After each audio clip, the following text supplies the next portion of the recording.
Hello, and welcome back to the Everwind Chronicles, episode 19, which is awesome. And as you can see, we're still broadcasting from exile. I hope you guys are still staying safe and sane with everything that's going on. But I think we're going to have some fun tonight and hopefully take you out of this world and into a fun one for a while. So, the party had gone on Lord Greenwood's mission to slay Malrazig, who was apparently reuniting the bandits under his rule, and he turned out to be a black dragon, which they barely were able to defeat, luckily without any permanent casualties. But they did so, obviously earning some repute. And upon returning to Elduin, they were summoned to court by Lord Greenwood, the royal court, where they attended along with all the other nobles of the kingdom and witnessed an argument between Lord Greenwood and the king, Gethrin, who they were seeing for the first time, where Lord Greenwood was trying to persuade the king to call up the army to deal with all the threats to land. But Gethrin remained unreceptive to the idea. Even with a couple of other nobles, including the one recognized by a couple of our party members in Lady Enthrys, attempting to add their voices to the efforts to persuade the king, but he still remained unmoving at the moment. After the session, when they had a break, Easy was actually summoned to meet with the king personally. Or I should say, actually, before then, I'm nearly forgetting that Greenwood also spoke to the king in front of everyone, and the party was named Defenders of the Realm as a thank you for slaying the dragon threat, which also came with a few benefits and their own very nice apartments or houses, effectively townhomes in the Leaf District, a very nice part of town. Then they also ran into Enthrys as a group for the first time, in which she repeated her invitation to Valen to meet privately and spar. Easy was summoned to meet directly with the king, as the king had apparently heard that he was a wizard, and they had not had a court wizard for some time, and sought some advice on what to do. Meanwhile, the rest of the group met with Lord Greenwood and discussed numerous things. But as they left, they met with the adjutant and got their titles for their new houses, and went and saw them. And as they were, looking over their new places, there was and discussing a few things, there was a sort of thunk at the door. And they went and saw a piece of paper with a dagger stuck in the door frame that said that that Kotok is going to be gone this evening and not expected again until morning, thus indicating the time for the infiltration that they had planned with Hadressa in order to try to retrieve the ledger that contained some valuable information that Hadressa wanted and heavily implied that the party would be interested in as well. And so there, as they had discovered this note, this is where we pick things up.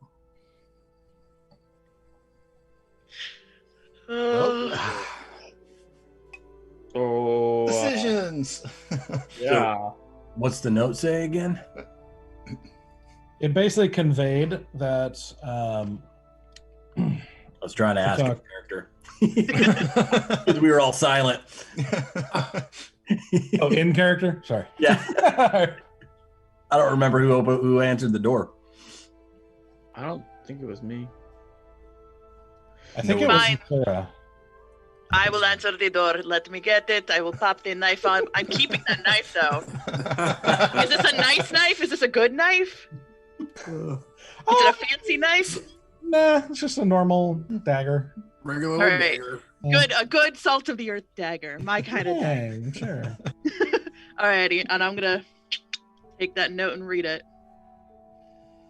And it says, We're waiting. Yeah, basically says it just conveys that he is going to be gone. Your target is gone this evening, not anticipated to return until morning. Be careful, he may have left defenses. That's it. Tonight's the night. what is this letter talking about? Oh yeah, I think you left when we talked about that. Oh. So basically, we kind of told Hadressa that we would break into Kotok's place and steal a ledger. She asked if do you want to attack him or wait till he's out of town? And we said, let us know when he leaves. So I guess he's leaving tonight, and tonight's the night to break in. So you thought it would be a very good idea to break into a place that I have been invited to. You're invited? Yes. Oh. See what happens when you don't communicate? Listen. We have understood the errors in our communication skills and we are continuing to work on them. But for now, we have to quickly catch up to speed because apparently you have made decisions without me and they will affect me. So here we are. I mean, you also left. Yeah, how's that feel? I was hurt and dealing with some emotional traumas. I'm just saying we both made faults. There's no reason to point fingers because there's fingers that can be pointed all around here. You're right. Yes. We have an issue. We Complete can breakdown solve of it. communication. Let's solve it. Yes. Suffice to say, we have an opportunity tonight to go into his place and to search for a ledger. Mm-hmm. And I am imagining this is a very important ledger. According to Hadressa.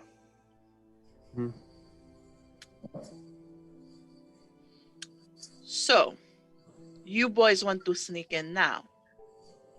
Well, I didn't know it was going to happen this soon. We figured Well?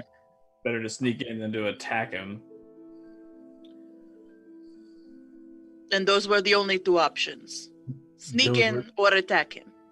Those were the only options that kept you from having to see him again. It's true.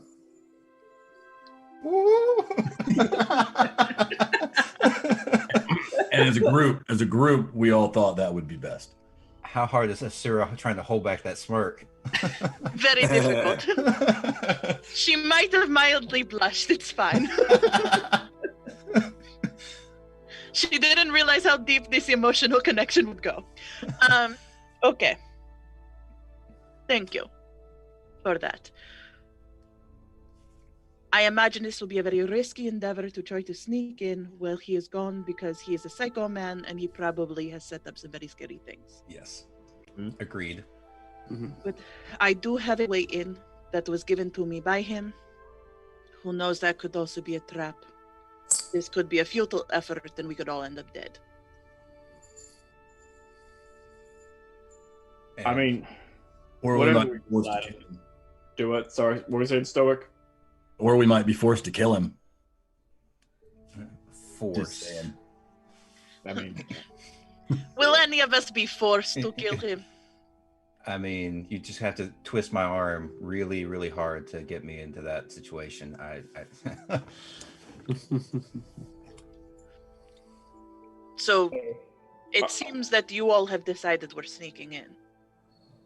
we don't have to. Yes, but we could doesn't spend an care. entire evening just talking in circles about this. Right, you're right. Okay, so are we going So- to, as a group? Mhm. I'm asking, like, your opinion, Asura. Do you think, as a group, should we just go ahead and commit to the plan of sneaking in tonight? Well, this plan will include me because I believe that right now I am probably the most adept to get in there. Of course, agreed. Am I going alone? Oh, definitely not. I mean, I don't want you to go in alone. You say that you have an in with Kotok next week. Like you I have an drinks. I invitation, have drinks scheduled with him next week. and it's at his location, like at his Yes. whatever place of residence, hideout, lair. Yes, I have been invited to his home for drinks. So that gives us at least some kind of opportunity where we don't have to necessarily rely on sneaking in, where all manner of problems can pop up. And let's be honest, we haven't dealt with a lot of problems in the best way possible up to this point. So the less we have to worry about up front, perhaps the better. So, are we waiting till next week? I will be very honest with you boys. I don't think an evening of drinks with that man will end well for me. Oh, no. Nah. But either way, you're not going in there alone. Whether you do that tonight or next week, you're not going in alone. Am I bringing someone if I go to drinks with him? I can accompany you as as what you say, a ruffian of his kind. Yeah, A ruffian? that's right. I have a little thing I could do to change my appearance, if you may. Well, if you can change your appearance, why not go tonight? We could do that too, yeah. A wizard is always ready. If he's had a good pipe ready beforehand. But we could go I think we will be foolish no matter what we do. Agreed. That's Yes. a sure. We That's are what I'm more saying, yeah. we are more folly than Dark Dragon at least. That's right. You know, always the folly. The folly is the first part of the whole thing. Easy, as much as I'd like to see you in drag, I think we should go tonight and just get this guy, get it over with. I don't want anything to do with him. And the sooner we get in and get out, it's over. Would it be better? Okay, so that's what we're doing. Would it be better for all 5 of us to go in, or should we send in the more sneakier people? Well, if anything's true, it's that we seem to do better when we're together. Yeah. That's my True. vote. Same. But you do realize this is a big risk. If we get caught, or if anything gets left behind that could in any way point towards us, I don't believe Kotok would stop with us. Well, Hadressa made that pretty clear. Yeah. Are you willing to risk everyone you love and everyone you know? I mean, not really, to be honest. Because that is what this would be. If I need to go alone, then I will go alone. That's not an option. The only one I risk is myself. the only people he could hang over me are the people in this room. So, I mean, I know not all of you might be able to say that, but you guys are all I've got. So, I don't have much to lose if we all go together. Sounds good to me, Stoic. All right, we're all All going together. in, not leave anything behind. I don't want to get caught. So that's, yeah. Wait for me. Then we need to be the most aware we have ever been. Mm-hmm. The most together we have ever been. Oh boy. Tall order there. Tall We have to order. trust each other implicitly. Are we about to have an 80s montage where we like do great exercises for the- If so, I'm in. This could go very poorly for us. Very. So we are either all in or we are all out. I'm in. I'm with you guys. If those are the two options, I'm in. I'm definitely not out. I'm ready. Alrighty, boys. Get ready for your first heist. I will go ahead and say that in preparation for this, I'm changing out of my bright green robes and into I actually have like commoner's clothing, something that's a little bit more subtle, a little bit more able to blend in. Because as a monk, I don't have to worry about armor, so I can just kind of wear whatever. Okay. Yeah, I'm getting back into my tried and true stealthy clothing.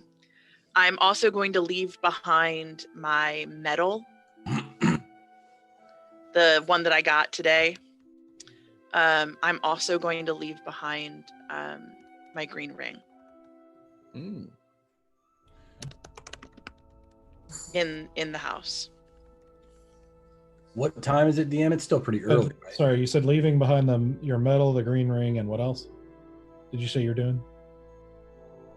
Oh, I said I'm getting back into my stealth just normal clothing. Yeah. Okay. And I want to put on my new cape You have a cape? thing. Yeah, I got my new cape from the Dragon's Lair. From the cave. Oh, Yeah, the one that cloak. had the more like Alroccan style to it. Right. Yeah. Which magically apparently looked like an Alroccan style, and I still haven't investigated it. Do I have time to investigate anything before we go? Yeah, so to answer both of your questions, right now it's coming up pretty close to noon at this point. So you probably got about 7 hours or so before you think it's probably about time to start heading that way. Or at least when you imagine it'd be safe to go. Cool, then I'm going to be doing a lot of prepping. I'm sharpening all of my weapons. I am sweeping all of my clothes for any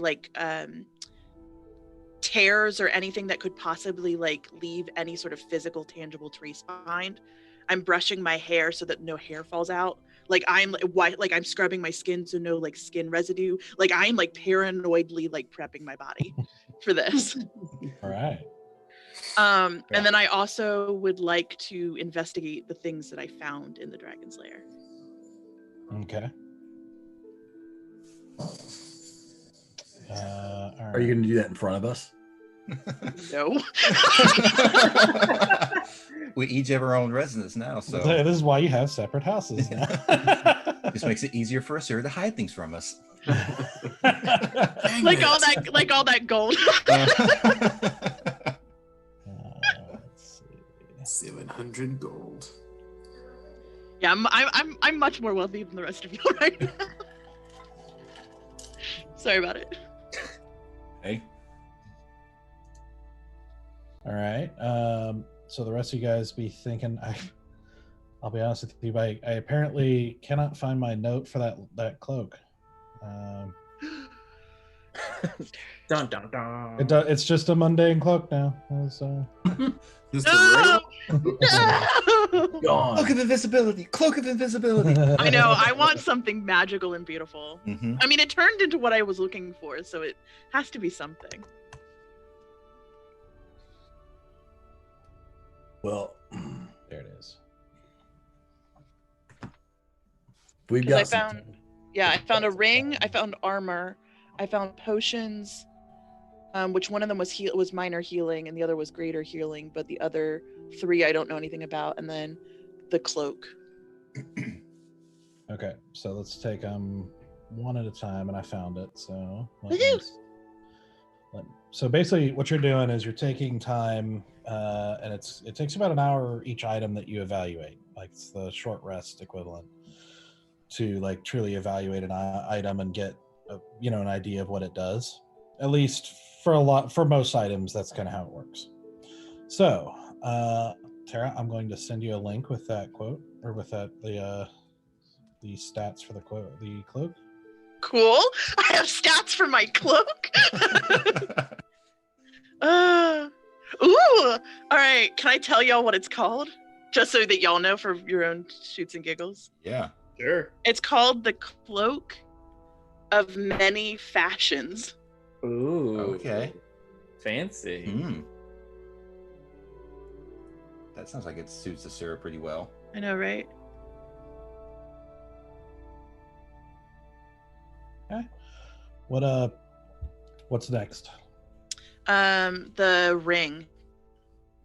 Okay. I'll send you that.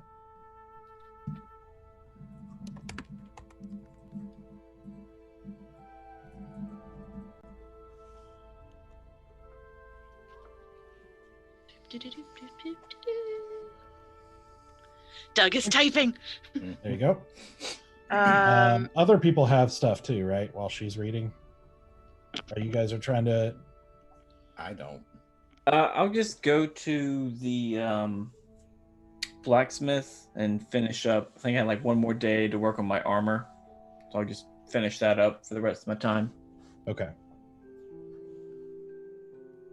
oh shit. It's really fun, y'all. I can't wait to show you. So BT Dubs, this ring is called a Band of Loyalty. And if I'm reduced to 0 hit points while I'm attuned to this, I will die instantly because What? it's favored by spies who don't want to fall into enemy hands. Whoa. Don't wear the ring, Frodo. That's intense. Yeah. That is intense. Wow. This is cheating. You shouldn't be able to share any of this with us unless you Sure. actually want to share this with us. Yeah, but but the people who are watching, they deserve to know. Yeah. This is like we're not going to metagame that. Stop Listen. talking. No. Listen, I think it's important that we share. Sharing is caring. Yeah, sharing is carried, Asura. You're exactly As I right. hide all this information from you.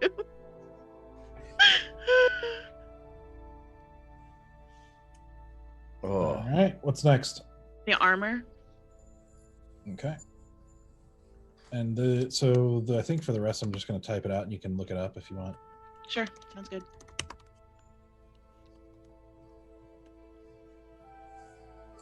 Okay. What's next? Ooh, acid resistance armor. How fancy. Nice. That would have been nice when I was fighting that dragon. Right? And then the last I have are those potions. Okay. And Two you of them have already been given to me because one was minor and one was greater healing. And then I have 3 other potions that I don't have information about. Okay.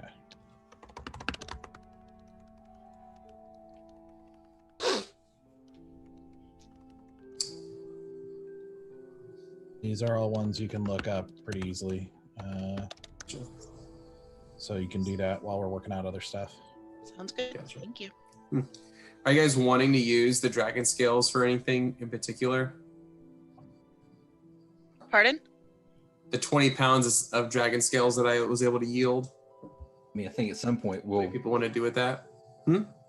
maybe get armor for someone, if that's a possibility, or we could just sell them because I know we get a lot of gold for that, right? Yeah. But I don't know if someone really wanted something out of those scales. I mean, yeah, I don't know how much armor you can yield out of 20 pounds worth.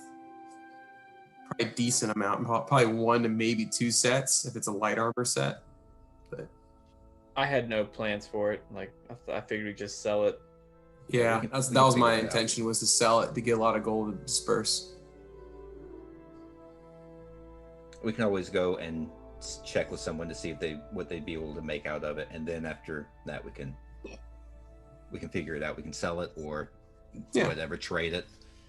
Yeah, I that's basically what I would do if I was going to go anywhere. I was going to go ahead and try to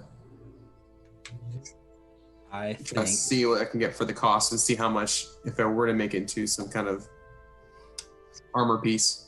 yeah.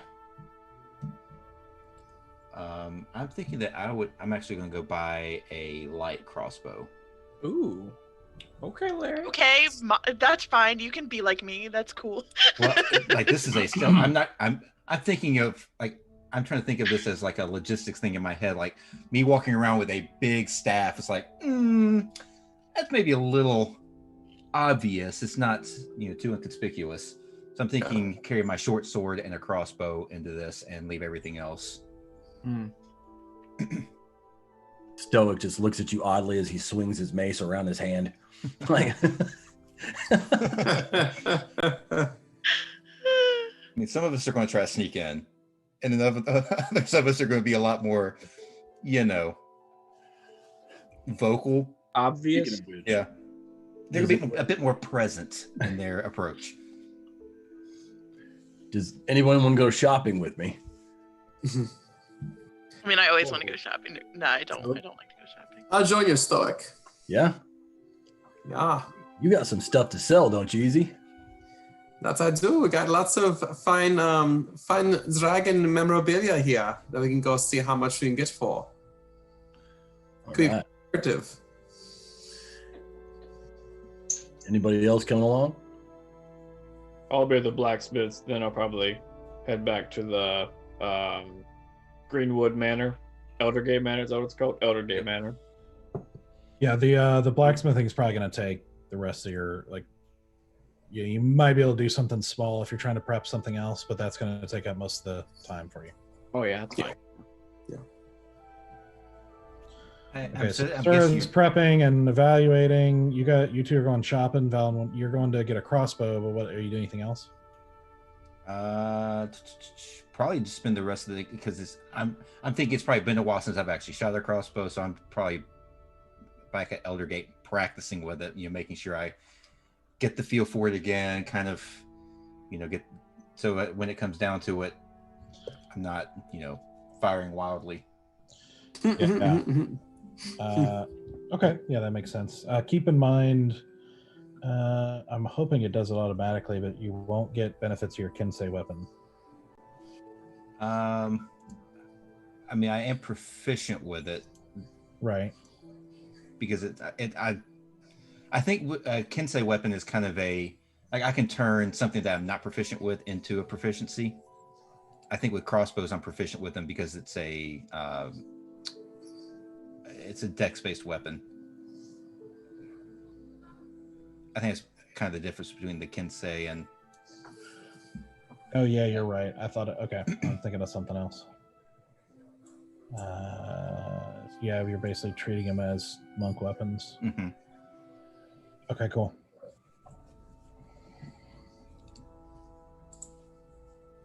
Okay. So you guys are doing that. So then Easy and Stoic, what you doing? Well, Stoic, let's go find us a store. And definitely not the one that me and Valen went to. It was terrible there. And the guy had like 5 items. Whole giant store. 5 things. That's it. Then we find something a little more magical. Cheaper magic. Cheaper magic. So, Secret Pixie then, I don't think I've been. Let's go. I don't know if I'll be welcome again, but we could try. All right. Well, you can disguise yourself, right? If you're worried about it. I don't know. But we could. I'm willing to go. I want to see how. All right. After you, sir. All right. So we. All right. Secret Pixie. And I enter the store. Do I see the short wizard from before? Yeah, so you guys make your way down, and Stoic, this is your first time going in, but it's basically you're making your way not too far from the central market, but it's a little bit closer to the Ash District and the little poor part of town, but it's not quite in the dregs of town yet.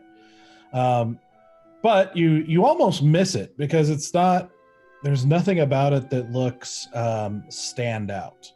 It's in a row of buildings that are all attached to each other. It's just of shops and offices and things like that. And you just see a small crudely built sign that just says the Secret Pixie. And you enter through the front door and are greeted by basically a chaos of different items. And it looks like kind of like a thrift store, or junk store, or an antique store, or something like that, where it's just there doesn't seem to be much, if anything, in the way of organization. It just seems to be just stuff everywhere. And you guys enter the room, and shut the door behind you, kind of shutting out some of the noise of the crowd outside and quieting it down for a second. And you hear, you hear a little bit of mumbling of the guy talking to himself as you see this short, human-looking wizard type, character with a beard and kind of longer white hair, but he's probably about 5 foot, like he's pretty short. Mm-hmm. And he's just sort of mumbling him to himself, and he's just like, "No, and then he stops and looks at you, and you see his eyes narrow, and he's like, "You." Well, hello, Yep. wizard. I come in peace. I don't mean to tell you any bad jokes. I promise. I come to gain wisdom from you, sir. I want to see what this could go for, and I reveal some of the dragon scales out of the bag. He doesn't look at him. He's just sort of looking at you still, and he's like, "You'll not get anywhere with your lips planted so firmly on my buttocks.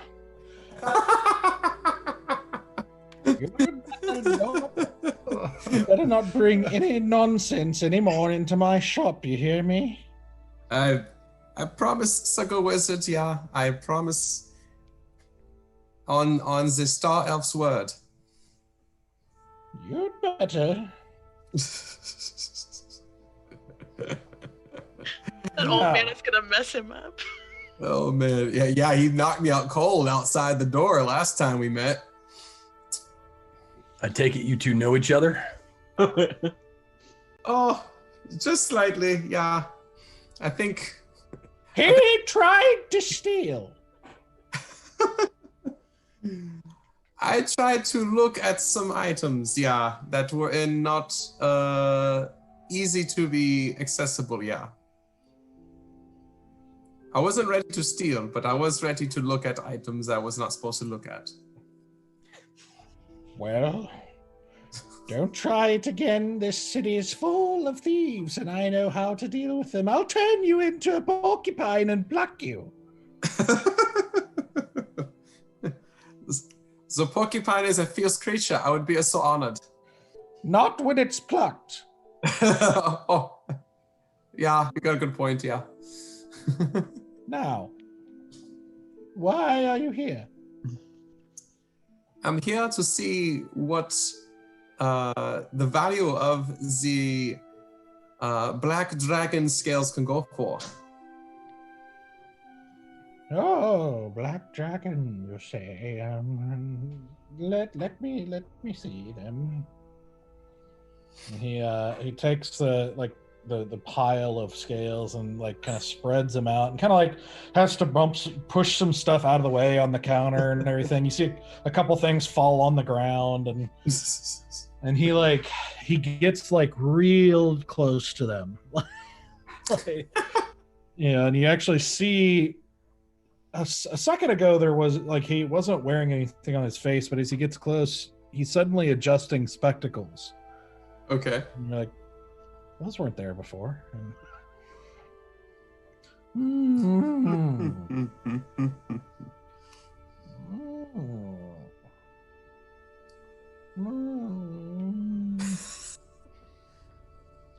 Do you happen to know the moon cycle it was in when you slew or acquired these, or when the dragon was slain?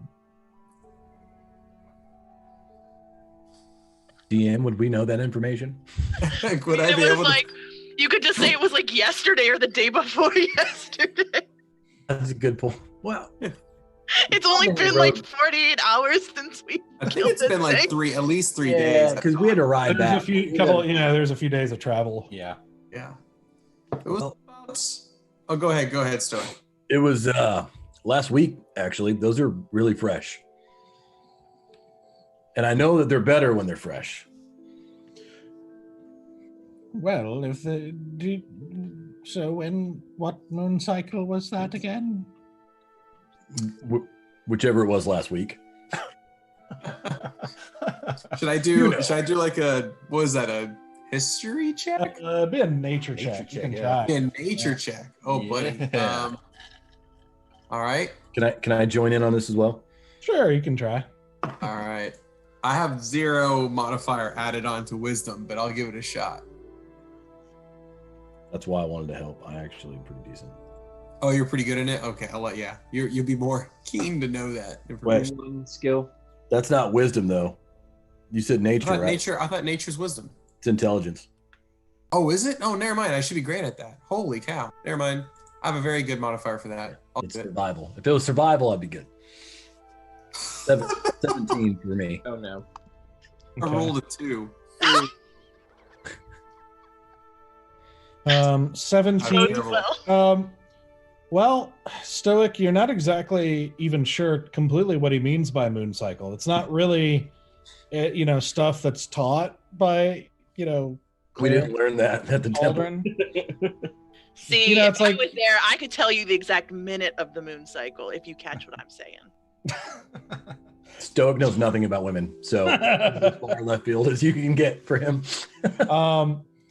Yeah, you kind of vaguely remember there being a moon at one point on your way there, that it was kind of brighter, but you don't really, it's not like something you're paying attention to every day. So it's, there's not really much reason to pay attention to it. And, so it's like, that's kind of all you remember. Okay. They're fresh, sir. That's about all I can tell you.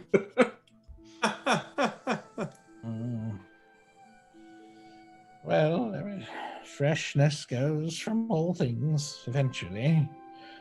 How much are you selling them for? That's why I came to you, yeah. I was trying to see if you knew the proper value of these. Oh, well, I suppose not very old was this dragon. No, he was not very old. He was fairly young for a dragon, yeah. Hmm. But very powerful. If you say so. Had his own cult and everything. Have you slain the dragon? So is it. Oh, that's not, well, trying to remember. It's been long. Remember when he remember. Remember when he remember. I seem to remember something. I don't remember if it was a dragon or a demon. It had scales. I've never been quite fond of scales personally. I had such a... Well, when I was a child, I was quite scared by a large lizard that came jumping out of a tree at me when I approached its nest. And so I've always tried to avoid creatures with scales when I can. It's very interesting, sir. But these scales, these were from a mighty black dragon that we happened to slay. And I think that if Easy agrees, maybe 20 gold a pound should be a reasonable price. Oh, well. Did you happen to know what cycle of the moon it was? The best cycle. Well, that depends on what you want to do with it, I suppose. Yeah, that's true. I suppose if it was older, you could get more, but I think the best I can do... Roll a persuasion check. Oh man. All right. Is it me, or am I going to help him on this or no? You haven't said anything to persuade him yet, so... Okay. Fair enough. Our least charismatic. Right. I can.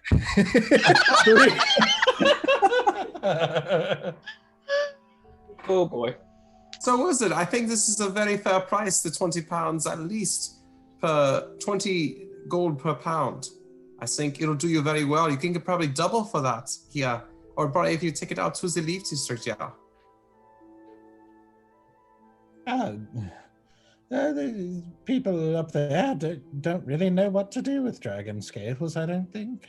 And they seem to be more interested in leaves. Not sure. Isn't there a place called To Wear a Dragon? There's a dragon in the title. How do you wear a dragon? That doesn't Great make effort. sense. You put the scales on your shoulders and you're as a dragon. Yeah. Or else you get the hose again. That doesn't even make sense. I always knew that the people up there were strange, valuing leaves. I assumed they were all druids. They're looking for leaves and such things, and druids are always strange folk. I knew a druid growing up she was quite lovely, I have to say. They were a little bit old for me at the time. But she had this way of cooking with vegetables only. And I've always been the kind who likes meat, But nice cattle slaughtered, or maybe some lamb chops of the sort. They're very good when juicy, not so good when they're dry. But it's been on account of growing up near shepherds. Easy. What was that you were saying about 20? It being 20 a pound and it being worth twice that in the Leaf District? I think so. I think he could easily get double his profits off of it, I think. I feel it's me. All right. I'll try to roll persuasion. Yeah, go ahead and roll. Okay, I rolled a 14. Ooh. Okay. Any bonuses to that? That's the bonus with it. Yeah, With the that's bonus. like I do with my charisma bonus, which is not bad. It's not a bad one. My dice tray disappeared here. All right. I have a small glint in my eye. I stole it so we couldn't roll well and hurt us tonight. Automatically succeeds on his persuasion checks. Ooh, don't. Well, I suppose if it was older, you might get what you're asking for, and if you have one of the druids who wants to buy it from you for that price, I suppose you should take them up on the offer. I think I myself, the best I could possibly do is 15. 15 gold per pound. You got 20 pounds. Math.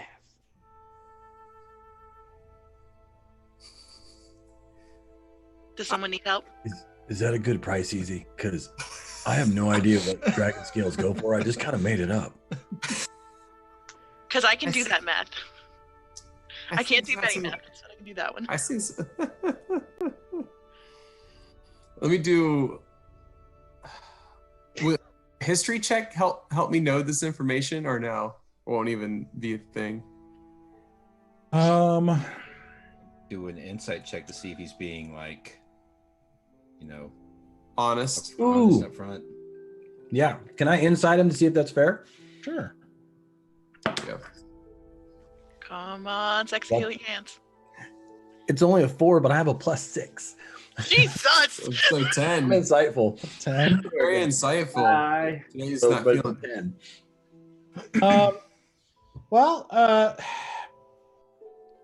He's the only thing that's really hard to read about him is just kind of this kind of weird squirrely nature that he has. But there's nothing about him that to you, as far as you can tell, seems deceptive. Okay. I think we can trust him, Easy. As far as trying to discern a price, man, this is I mean, dealing with dragon, parts is not something any of you are familiar with. Yeah, I have to say I Trying wouldn't to take know a a whole lot wild about it. guess with a really high, like just straight intelligence check.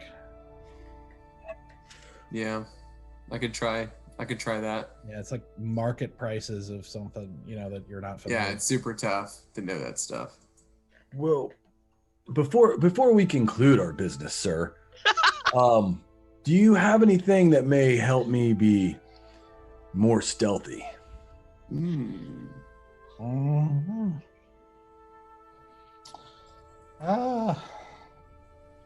Well, you're a big boy.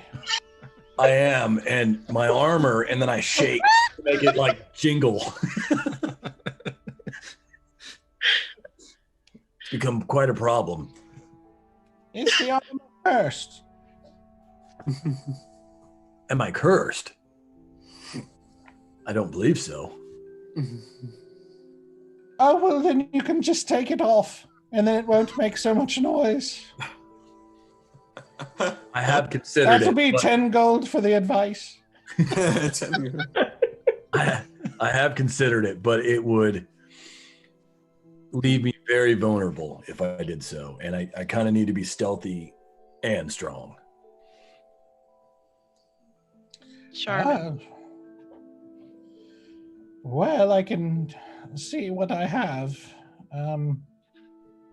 I have items of magical nature, but I don't know what they do, really. He goes and he starts rummaging through something behind the desk, and he pulls out a book, and just this big tome, and just on the thing, actually sending some of the scales falling off the counter. He just opens it, and you just see a whole bunch of scribbled items and just notes and different things like that. And he looks, and it's you stand there kind of awkwardly for a good 2 minutes while he is kind of paging through this thing, looking, and finally toward the end he's like, here, let's see.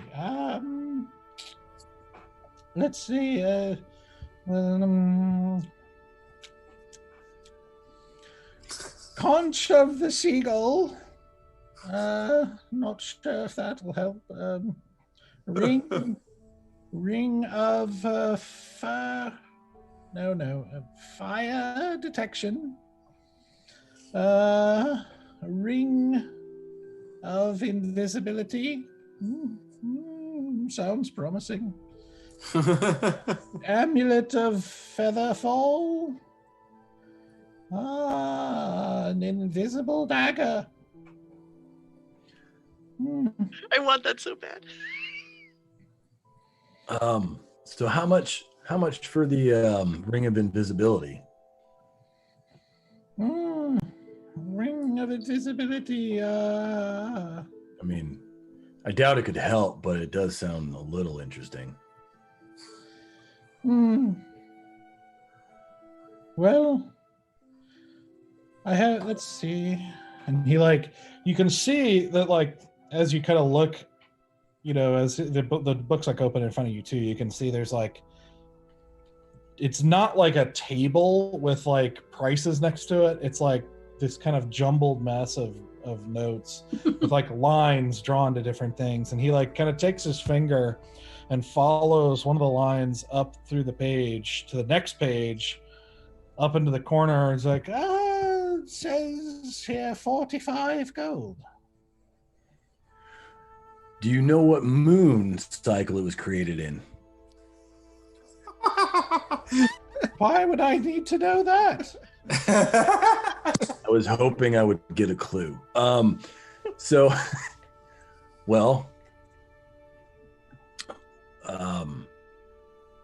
Yeah, 45 actually sounds great. How much is the invisible dagger as well? Oh, well, that one. And you see him follow the line, another line again, this time looping back through this kind of pathway through notes and stuff, right back to right beside it, where it says, "Oh, this 150 gold. Oof. May I see the 2 items? Well, the ring is easy enough, but it's an invisible dagger. Of course you can't see it. May I touch it to make sure it's real? I mean, I have been swindled before. If you wash your hands, I don't want to smudge it. Well, maybe if you just... Sure, and I wipe my hand on my cape. Well, it's good enough, I suppose. People don't wash their hands these days and catch all sorts of things. He just starts mumbling as he's like rummaging through some stuff behind the counter again. And he finally pulls out a ring and sets it on the on one of the scales, and it kind of tumbles off, almost falling off the edge of the counter. Then he turns around and looks through the shelves of stuff behind him, and where did I put it? I'm always losing this cursed thing, you know. The invisible items are quite a nuisance. Well, just give me a moment. And so he continues looking while you're looking at the ring, which seems to be a simple, kind of mildly tarnished gold ring. Okay. Like gold band. It's nothing special to look at. All right, I'll wait for him to come back with the dagger. So it takes him a few minutes of him rummaging around until you finally see him like kind of reach behind some stuff, and he's like, ah! And he like comes back and he's got like just a little bit of blood on his finger, and he's like, found it. He kind of moves some stuff out of the way, and you see him just kind of carefully, pick up something apparently in his hand and set it down on the counter and let go. And he's like, from this end. And he points to the part where he just set it down by his hand. All right, well, if you don't mind, I'm going to take a few minutes to consider this, but I do think I will purchase these 2 items. And I'm then going to take 10 minutes and cast Detect Magic. Okay. Because I'd like to see if I get an aura from both items before I purchase them. Okay. This is Detect Magic. Mm-hmm.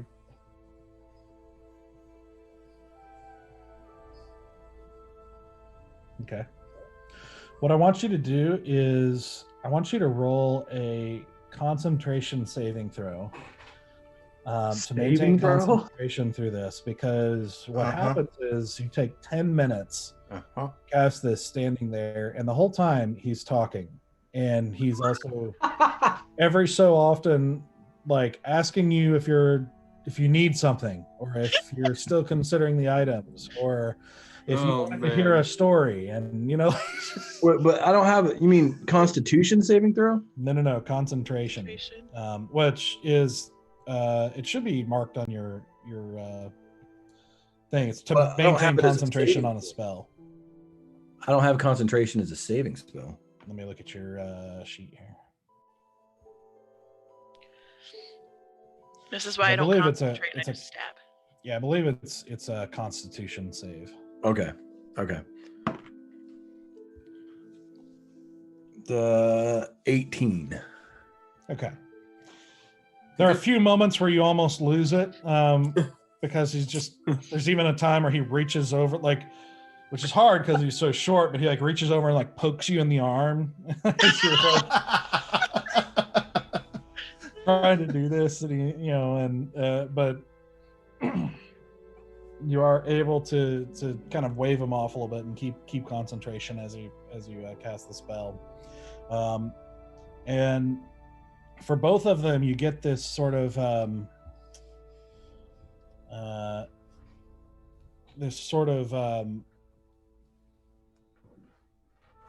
you kind of get a faint kind of pinkish aura. One of them around the ring, and then one of them kind of outlining what looks like a dagger that you can't see.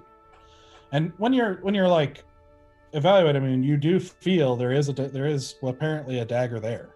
Like there seems to be a legitimately invisible dagger there. And I get it off the aura of the ring as well. Right. They're both like this kind of pinkish color that and you recognize as illusion magic. Okay. I will and you said it was 125 for the dagger and 40 for the ring? For what? For the ring and the dagger, sir. It was 125 for the dagger and 40 for the ring.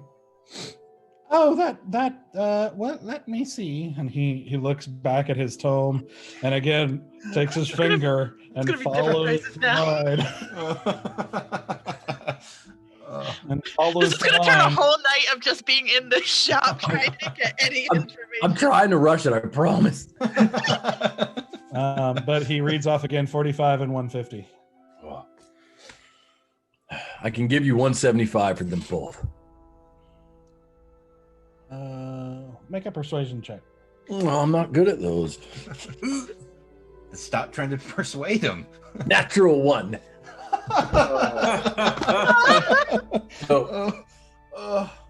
You know that seems so unfair. You've been so kind to us. Let me just give you the 190 and we will be good.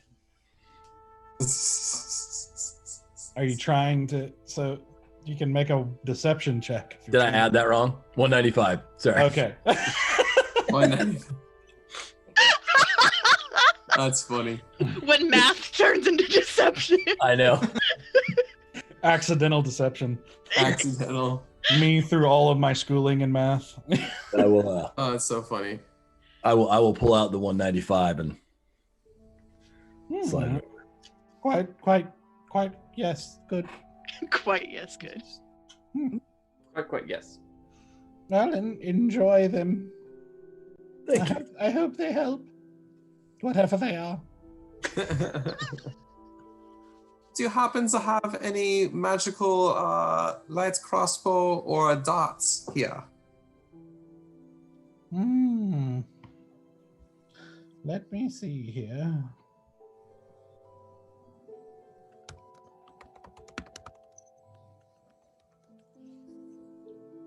I want easy to be like a dart. Look at his. I'm proficient apparently in darts, so.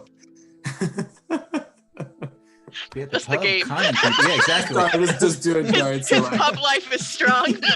real good at whatever it was. Is it croquet or they call it? I can't remember. Cricket. Called cricket. Cricket. Yeah.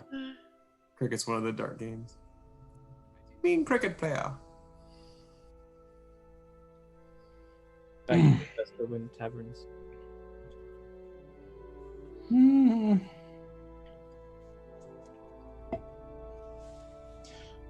No, I don't think I do seem to have anything of that sort.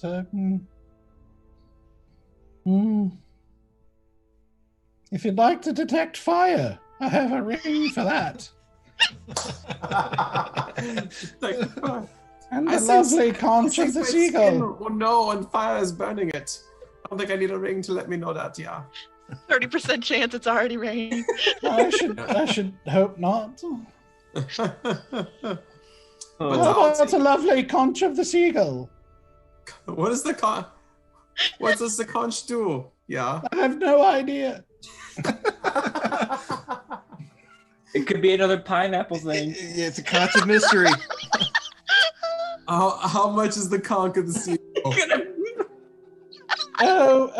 In this one, he follows a very short line right next to it.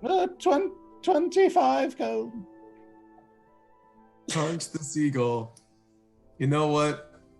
It sounds like a good deal. It's not bad.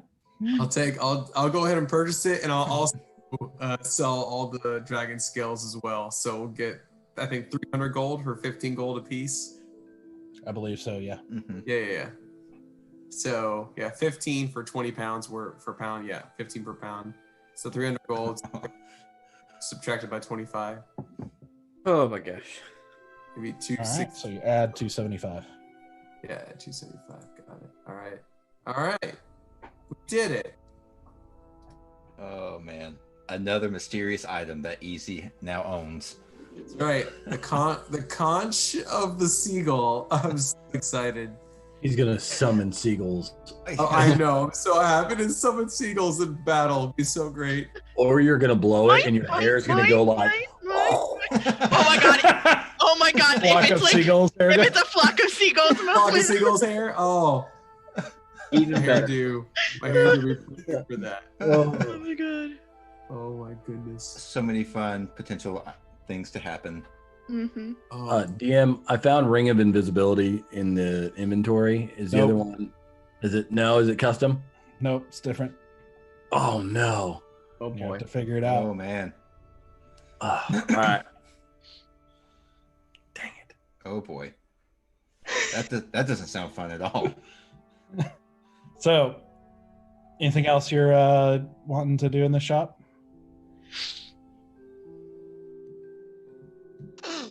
No. yeah, I'm good. I just looked up. I typed it into added items and I saw what it was. And it's hilarious. I love it. Or The conch of seagull? The conscious seagull. Yeah, it's pretty Okay. funny.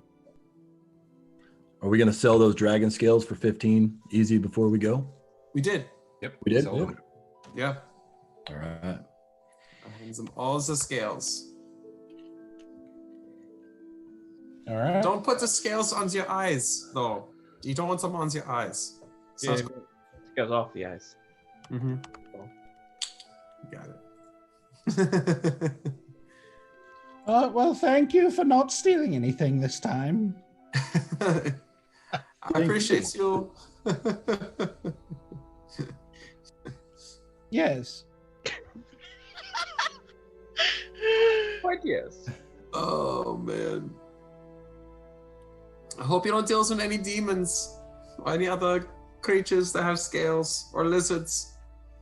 Why would I be dealing with demons? What are you Just talking leave. about? Just leave. Just go. I just closed the door behind me. Oh man. So, he doesn't really say goodbye. He just kind of sits there with like a peaceful look while you guys leave. Peaceful look. Yeah. Dankeschön. Shame, darling, Oh, dark shame. So you guys leave. What are you doing now? Yeah. Easy. Let's head back. Can you believe that guy sold me a ring of invisibility for 40 gold? These things are like super magical.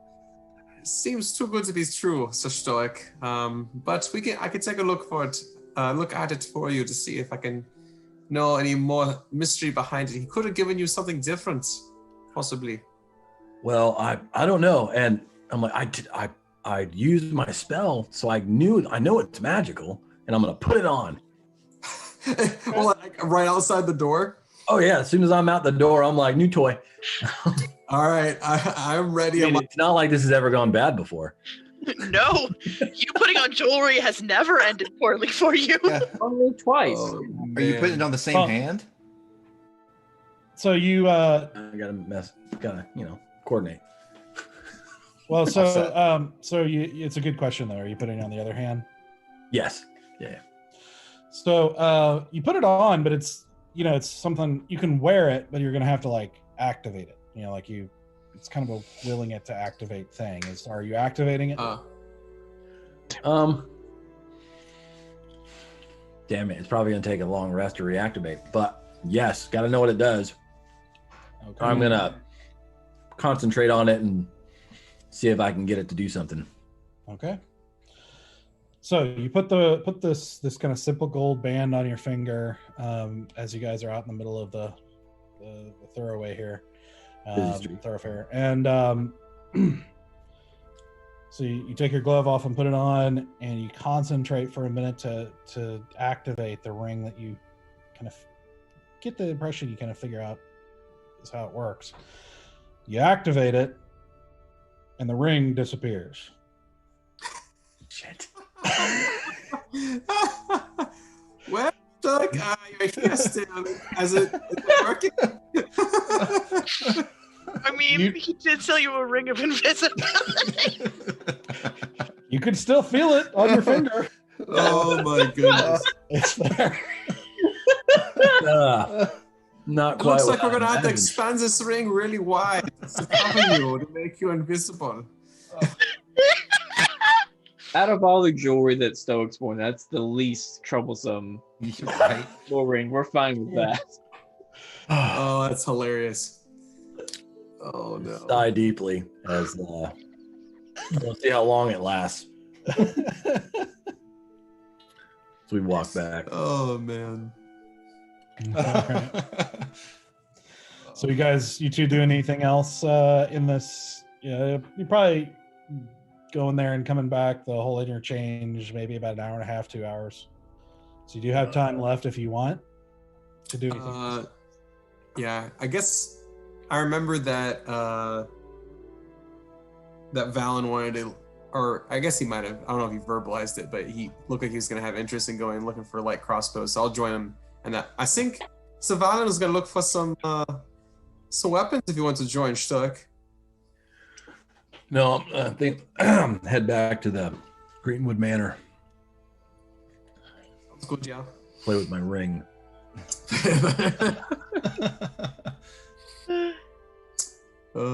Sounds good. Sounds good, yeah.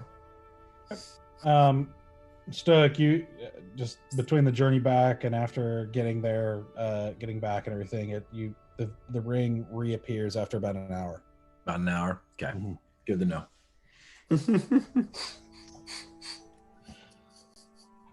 All right. Got to find a use for that somewhere down the road. Oh yeah, Figure it that'll out. come in handy. Yep. Handy.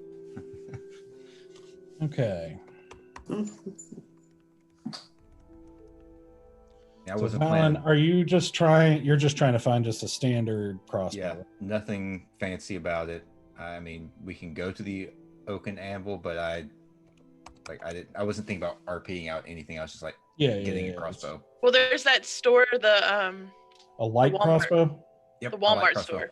25 gold. Already deducted it. Cool. Yeah, you can for a standard crossbow, you can find one at the Oaken Anvil. Okay. Yeah. We'll have another trip to the Oaken Anvil that we will RP, but for now, just a simple. I just want to go in, buy it, and head out. That's So I fine. can talk to Edith. Yeah. Basically, go in, drop off Jeb, leave drop off Bear, and Thanks for walking with me.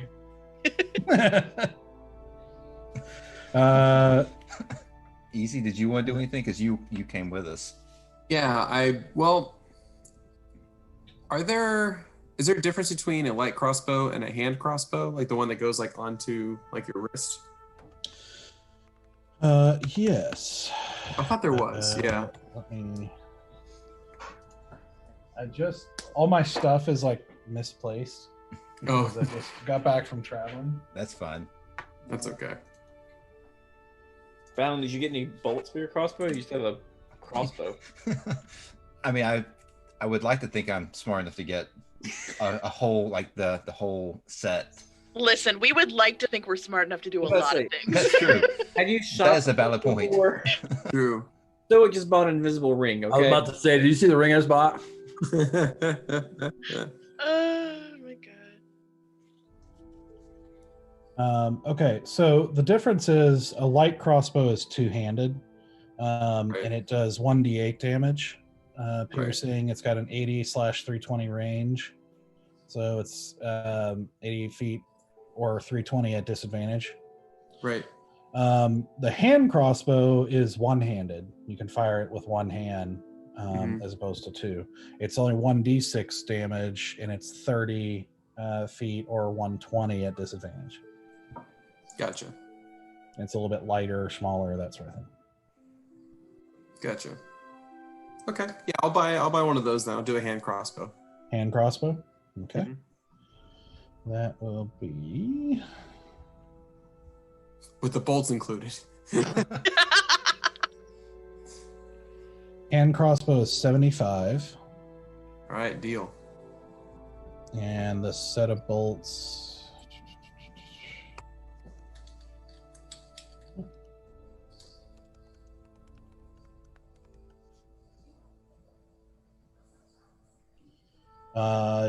It's just 1 gold. Okay. So it's 70. I'm sorry? How much was the crossbow again? 70. It'll be 76 total for both. Okay. All right. And Valen, you can do 1 gold for your bolts as well. So All right, perfect. 26 That's all I altogether. need. Okay. I will also, and hopefully I won't forget this, but since it's not a monk weapon, and it's two-handed, I won't be able to do flurry of blows or any type of unarmed strike as a bonus action, because that's one of the advantages to doing a monk weapon is I get to, even if it's two-handed, I can still do unarmed strike as a bonus action. So I can't do that with this. You're saying you cannot do that? Cannot. Yeah, since it's not a monk weapon, I cannot do that. Yeah. Right. Got it. Okay. Anything else people are wanting to do before you head over?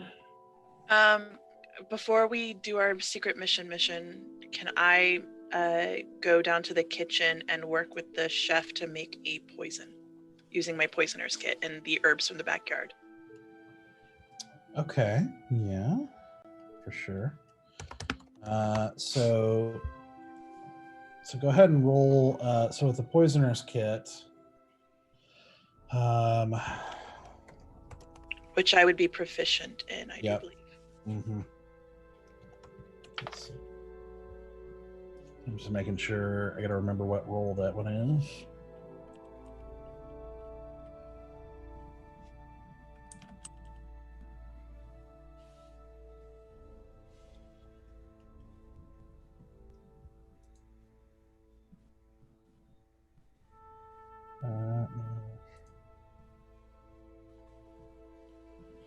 Okay, so it's going to be an intelligence check with your proficiency bonus.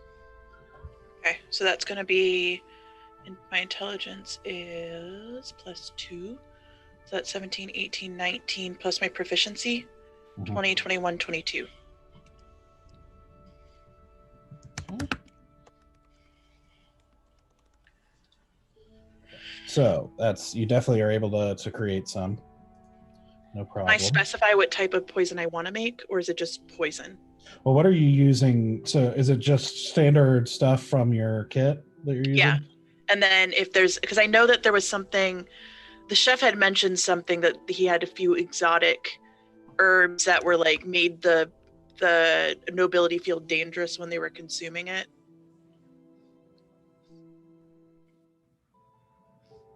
Which one? I don't remember what it was called, but like we were having a conversation the other day and we were talking about different teas, and then he specified that he had some type of herb that always made them feel like they were doing something dangerous. Yeah. And I don't remember if it was like some sort of like monkfish kind of situation where like if you cooked it wrong, it was like make you sick. I didn't know if that was a thing.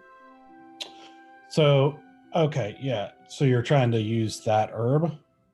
Or because I imagine he has other herbs that are, he said he cultivated quite an exotic collection. Yeah, let me see here. So I was imagining he had things that were probably poisonous if not used correctly.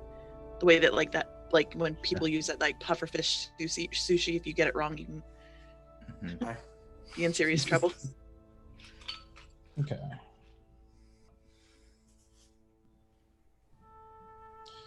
Yes. So he's got something called spine flower. That's basically a poisonous flower. That they can do a kind of lengthy process to make tea out of. So that's the thing he was talking about with the danger part. It's like you said, it's like pufferfish, or it's just kind of a thing you do to show off. It's like bored rich people's version of bravery, you know. But if it's something that like if they brew it wrong, it could make them sick for a while. Yeah, and if with the right application or concentration, it could kill them. But it's in this context for something that could be applied to like a weapon or something of that nature, if that's what you're trying to do. Let's see. With that, he probably has enough for one batch of it, which will. Well, then could I use my poisoner's kit to make a poison batch to put on my weaponry, and then can I work with him to build a tea pack that is like a poison tea pack? So if I were to brew this tea for somebody, they would get sick and die, or at least get very sick. Let's see if he. Is that a thing? Is that a thing I can do? Yeah, I'll allow it. So essentially, so for the vial, basically you make a vial of it that allows you to apply it to a weapon. And you once apply, it's kind of like what you see as basic poison in, if you look it up. Yep. Which basically you apply it and it retains potency for about a minute. Okay. Before drying, and then, but it's basically it's like say a bolt or something like that. You just kind of dip it in the vial and swirl it for a second, and then take it out. Okay. To apply it. It's not really a huge thing to apply it, but it only lasts for about a minute. For the spine flower, which like you said is rare and kind of hard to find and expensive, but it'll do 1d6 damage additional with that weapon. So basically you'll make your normal attack, but then add 1d6 poison damage on top of it. Okay.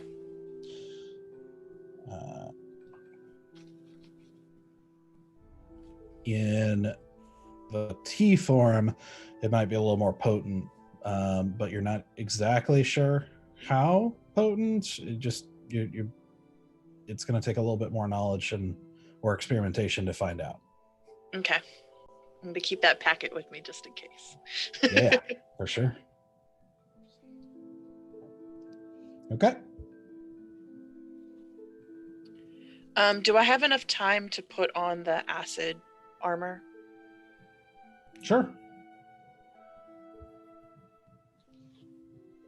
We going are you asking for anything before we go to Kotok's hideout?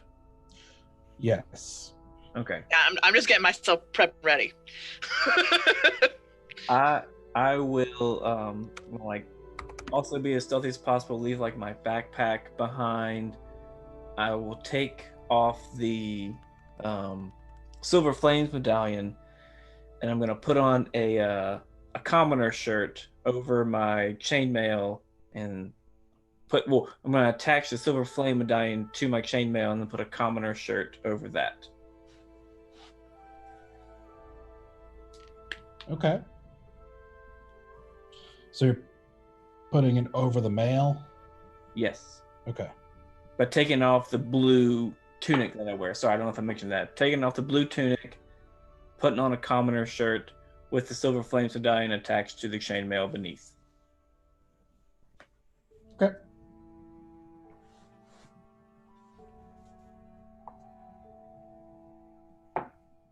Did I finish my armor, by the way? Did all that taken care of? You did, yes. I don't think I ever paid for that. I mean, I can get it for free.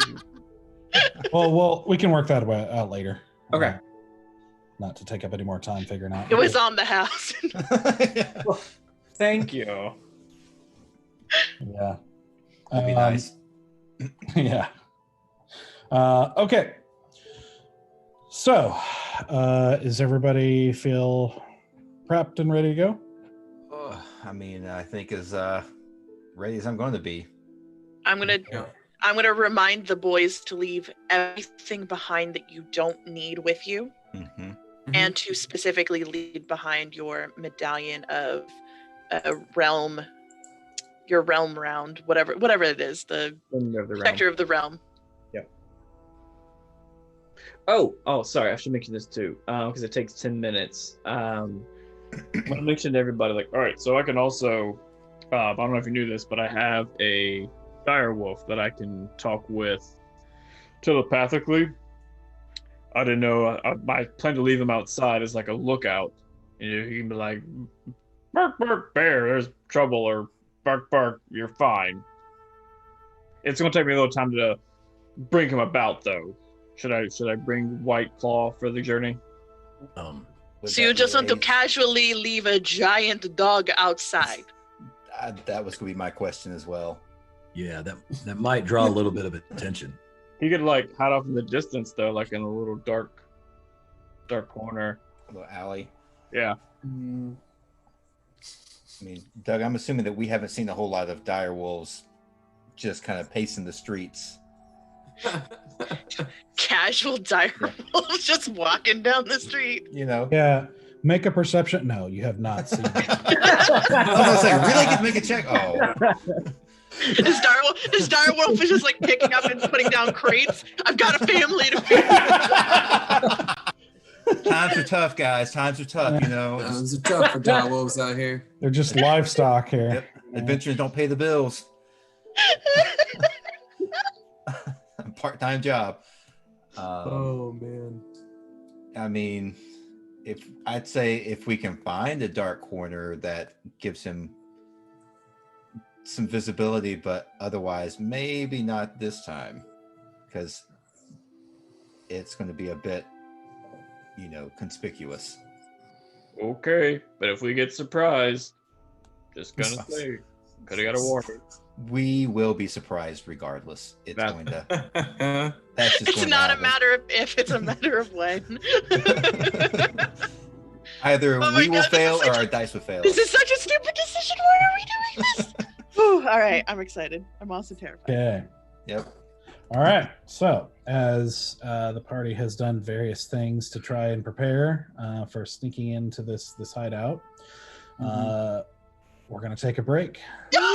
And so we'll get I was drinks, ready to go. everything like that, and then we will come back in for the mission itself. Yep. Got a couple of announcements that I'll do right now. I mean, you guys can go ahead and go if you want to. So not next week, but the week after is our 20th episode. And to celebrate with that, we're going to be doing a 20 dice giveaway to 20 lucky followers who are present during that stream. But in addition to that, we will be giving away sending it with the dice, I don't know how to describe it, like a piece of art that our wonderfully talented Cyn Watson has created for. She's been working on it on stream. So that's what you'll be getting as well. I think this part's really cool. Now I completely credit Tara with this idea because I would never thought of it. Our characters will have signed it, and not the players, but the characters will have a signature on it. So you'll be getting that as well. So that's all next. That's the 19th. Is the 2 weeks from tonight. So keep an eye out on social media and stuff like that. Discord will probably release more details. But that's what we've got coming up in 2 weeks for our 20th episode. Yay! I'm so Thank you. excited. Also, how freaking cool is that print? It's It so is good. Amazing. It's so good. Finished yet? That's really good. You guys should go back and watch her create this stuff. It is, for one thing, it's just super zen, super chill. Like, it's just the most relaxing thing you can do. But it is just like watching her she says, "Oh, I'm just gonna casually do this thing." Like, casually, like I could spend the next 5 years of my life, I would never casually be able to do that. So yeah, she's super talented, super awesome. And she's just been a great help to us, and it's really awesome just to get to see our characters out there and something we can actually see, and just amazing. It's beautiful. It's beautiful. Good job, Cyn. High five. Real good job. Did it. So that's the big announcement. Like I said, keep an eye out on social media and stuff like that for more details. But 2 weeks, 20th episode, 20 dice giveaway, and you also get an piece of art with that on a very nice print as well. So cool. Heck yeah. All right. All right, cool. Well, thank you, Larry. We'll be back in about 10 minutes. Yep. See you guys.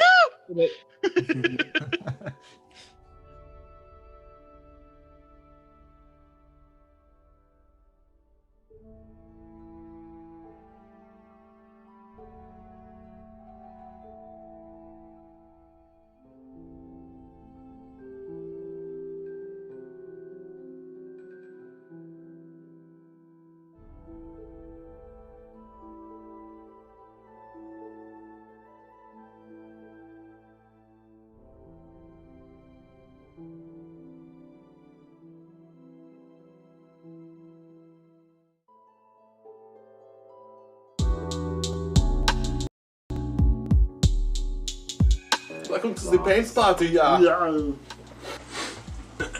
it? We got the paints. We need the paint holders. So you can use the plates. You want to use these mainly just for like mixing colors because it's a little bit easier. Just dab it off of the cardboard. Yeah, it's 10-4. no big deal. Or I have some cups that I brought extra cups for that and for cleaning. And the good stuff, Mineral spirits. which we'll have to get a cup of that to clean off brushes. We'll probably want paper towels for everybody too. If I can use my Jedi mind powers. Alright, can you get the cups? Chicken out of cups.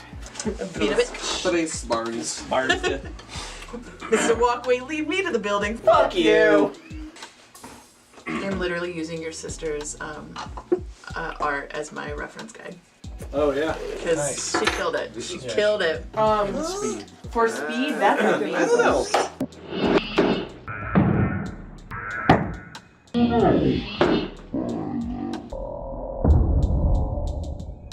Try that one. Oh.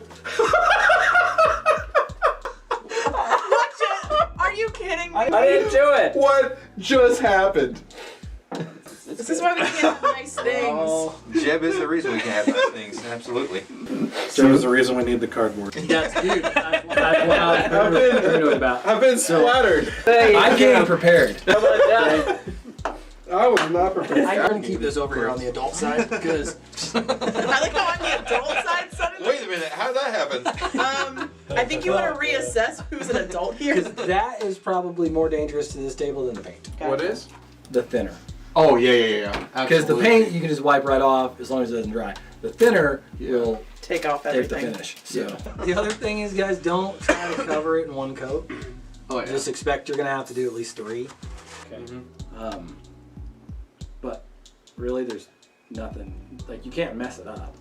Okay. So Hey, You watch me. Challenge accepted. That's need already like a- happened, Danny. I need like a crimson red. well, the crimson red.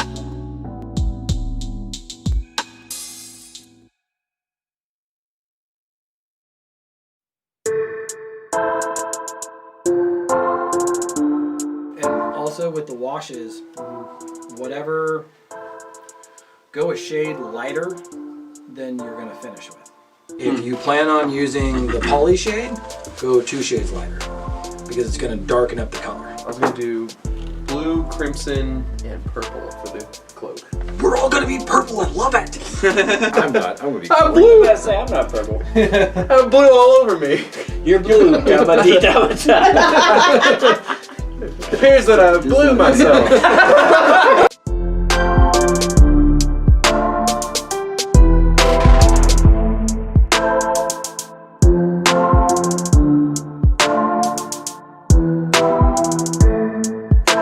I did not anticipate So, the bow staff being in the way. and you can use some of the bigger ones to like mix colors too and blab them on.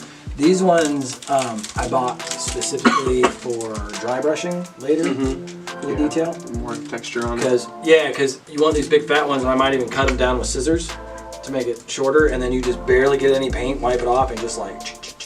Oh.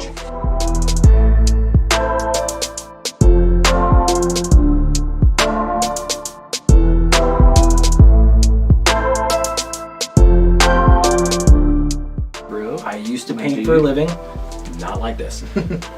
Wait, what did you paint for a living? I was a house painter for a couple of years, but that was after I stopped working. I was a government contractor and I painted aircraft and like met generators, and so I can do like actual auto body paint, and then I can as well do like faux finishes and latex paint and stuff like that. Awesome. Wait, so you can do Autobots and Decepticon? That's all I heard. I can do atomized and airless paints if you want to get really specific, and stains and. Sounds like it was a transformative experience. So hop on to happyactionfuntime.com and contact us today. Do you need Tune into auto? the Everwind Chronicles for jokes like these. Keep you in stick. Top shelf.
All right, welcome back.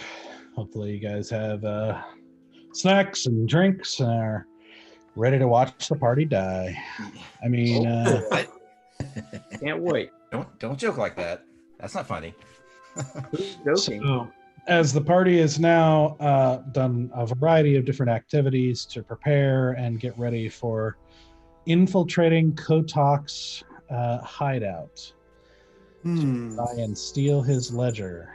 So, you guys, having done all your preparations, you gather together and start heading to the place you were directed to, where you travel through the city into the Barrel District, where a lot of the warehouses and a lot of kind of merchant-centered,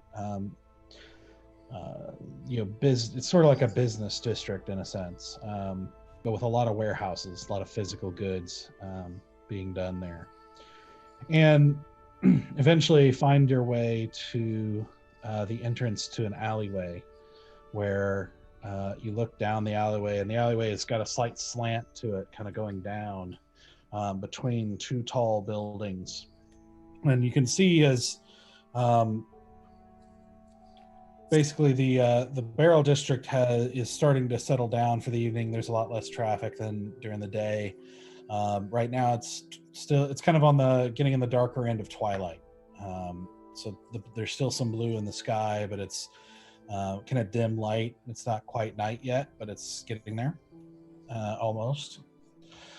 And as you look at this alleyway going kind of a slanted down, you can see the boxes. They're really large crates stacked up exactly where you were told the entrance is behind. And you're at the entrance of the alleyway. And why don't you guys make a perception check? Okie dokie. Okay. Oh. 19 for me. 22. 16. I rolled a 7. They're probably not good. I did a little better than you there, Jeb. All right. So, basically the people who got anything more than about a 5, really. You can see it looks pretty empty for the most part. It seems like it goes a ways past the crates and everything till it eventually ends just in a kind of a dead end wall, or it seems to. And but outside, not too far from the crates, you see a couple of children playing. But other than that, you don't really see anything, anybody else or anything of note. I don't trust kids anymore. Do I happen to recognize if any one of those little kids was the same little kid that the guards had hired? The guards are kids. The same. Oh, is the guard? Yeah. Yeah. Roll a history check. Oh, History's at not what I'm those. known for. History. Ooh. I'm real good at that. Dang it. Yeah, but we don't know. She's the only one who was there. Yeah. That's true. She was the I only don't one. think she's even told you guys about it. Nope. I haven't. Nope. A 12. Does not look like the same kids. I just don't trust kids It's, like casually yeah. waiting outside. This is a boy and a girl, maybe give or take 8 or 9 years old, something like that. And the one you saw before had kind of haggard, dirty brown hair, and this one has black curly hair. What are they playing? You think we could play a game with them? Play some CAC? You can't really see from the entrance of the alleyway. Do you want to approach them? No. I'll step forward and have like a sort of. No. I'll step forward and have you like grab me. Is what I was saying. Okay, yeah. I'm like, I would like to use thaumaturgy to make a sound behind them that's like mildly menacing. Like what exactly?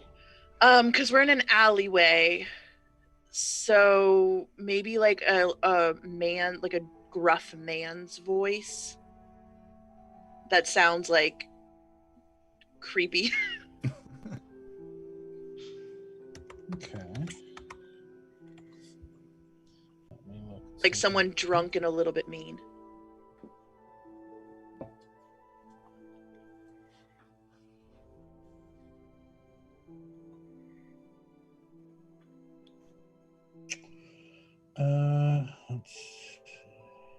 Yeah. And saying what? I'm gonna fuck up the next person I see. Okay. That's surly. All right. Do an intimidation check. Okay. All right. What's my intimidation? All right. Can I- Not great. Not great, Bob. Scare the kids. Okay. All right. 14. Oh man. 14. 14. Unless these kids are really grizzled, Ben. Yeah, they've seen some shit. So I mean, They've seen some stuff. street urchins, man. Maybe. It's true. So they're kind of crouched down, playing or doing something, and you see the girl immediately pop up with this look of fear on her face, like looking around, and it's like like you hear her kind of talking to the boy, and is like, what was that? We should go. And you hear the boy like kind of looks around, like kind of confused, and is like, there's nothing down there. What? Who are you? And is shouting away from you. All right. Can I use thaumaturgy again to like make it sound like somebody drunkenly like bashed into something?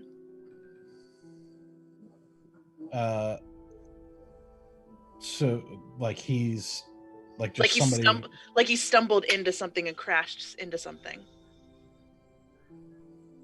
Okay. So you do that, and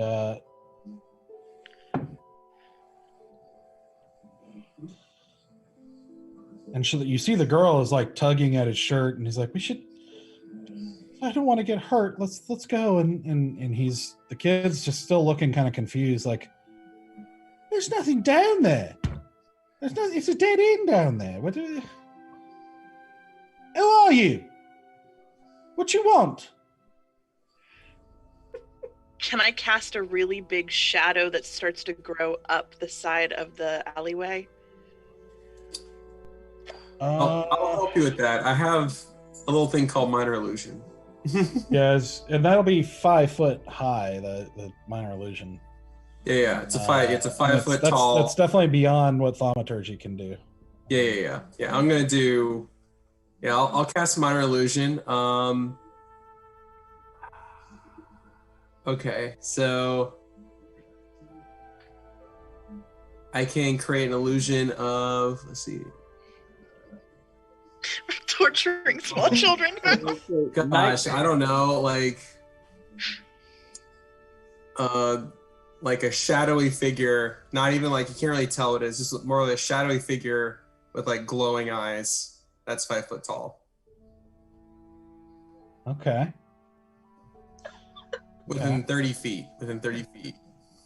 And it makes this, and it makes the same sound as what she said earlier. Well, so the minor illusion I think is silent, right? Like it doesn't. That's not. It says I can create. It's a sound. It's a sound or an image. Sorry, Yeah. some image. But So if she's you make creating the the image. image, Can I create the sound again and be like, "What the fuck did you say to me?" In that same voice. Okay. This is terrible. Easy. Roll an intimidation check. All right, let's do it. Okay, can I help him? Am I helping? Can I give him advantage on that?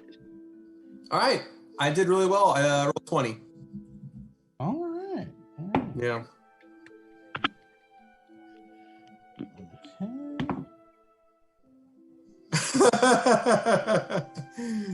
Yeah, we don't need kids around us anymore. Great start for this, stealth mission, y'all. Like, kids Oh and my us goodness. by children. Yeah. All right. So, as you conjure this image and you see the shadow kind of rise out of the ground with this glowing yellow eyes kind of materialize, Mm-hmm. you hear the boy now finally kind of stands up straight and is like, "By the mask, what the bloody? All right, fine, we're out of here." And they just take off running towards you, and as you guys, he like runs basically through the group with the girl right behind him, and he's like, "Oi, onside, uglies!" and basically pushes through you guys and just takes off down the road. Okay. Good. Step 1 succeeded. Yeah. Listen, I'm gonna terrify children, but I'm also gonna save them. So Oh, yep. they're gone. Plays out in the end, right? Yeah. I turn to Stoic and I say, I'm not very quiet. I don't do do you think I should what should we do to not be quiet, to be quiet? We're just gonna try to be quiet. We walk really slow. Okay. So he's Yeah. really slow. Well, slow enough to not draw attention. That's the key. Slow but deliberate. All right. I'll follow you. How about that? Whatever your speed, I'll match. Do I hear them talking? Yeah.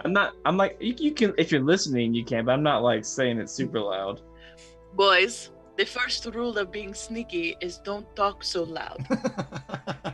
That's next door. The second rule, walk on the balls of your feet. Intentional soft steps. You have balls on your feet. Yes, I have balls on my feet. They're the same ones I cut off that man. Now shush your mouths. Let's go. So I'm gonna tell the guys to lean up against the wall, and I'm gonna walk towards the door. Quick question. Do we see anybody leave or go out of the building before we got there? Anybody at all in that building or near it? No, not so far. Dang it. Okay. Any lights? Any candle lights? Nothing. Okay. So, Ashura, you're moving toward the door. Mm-hmm. All right. Roll a stealth check. Do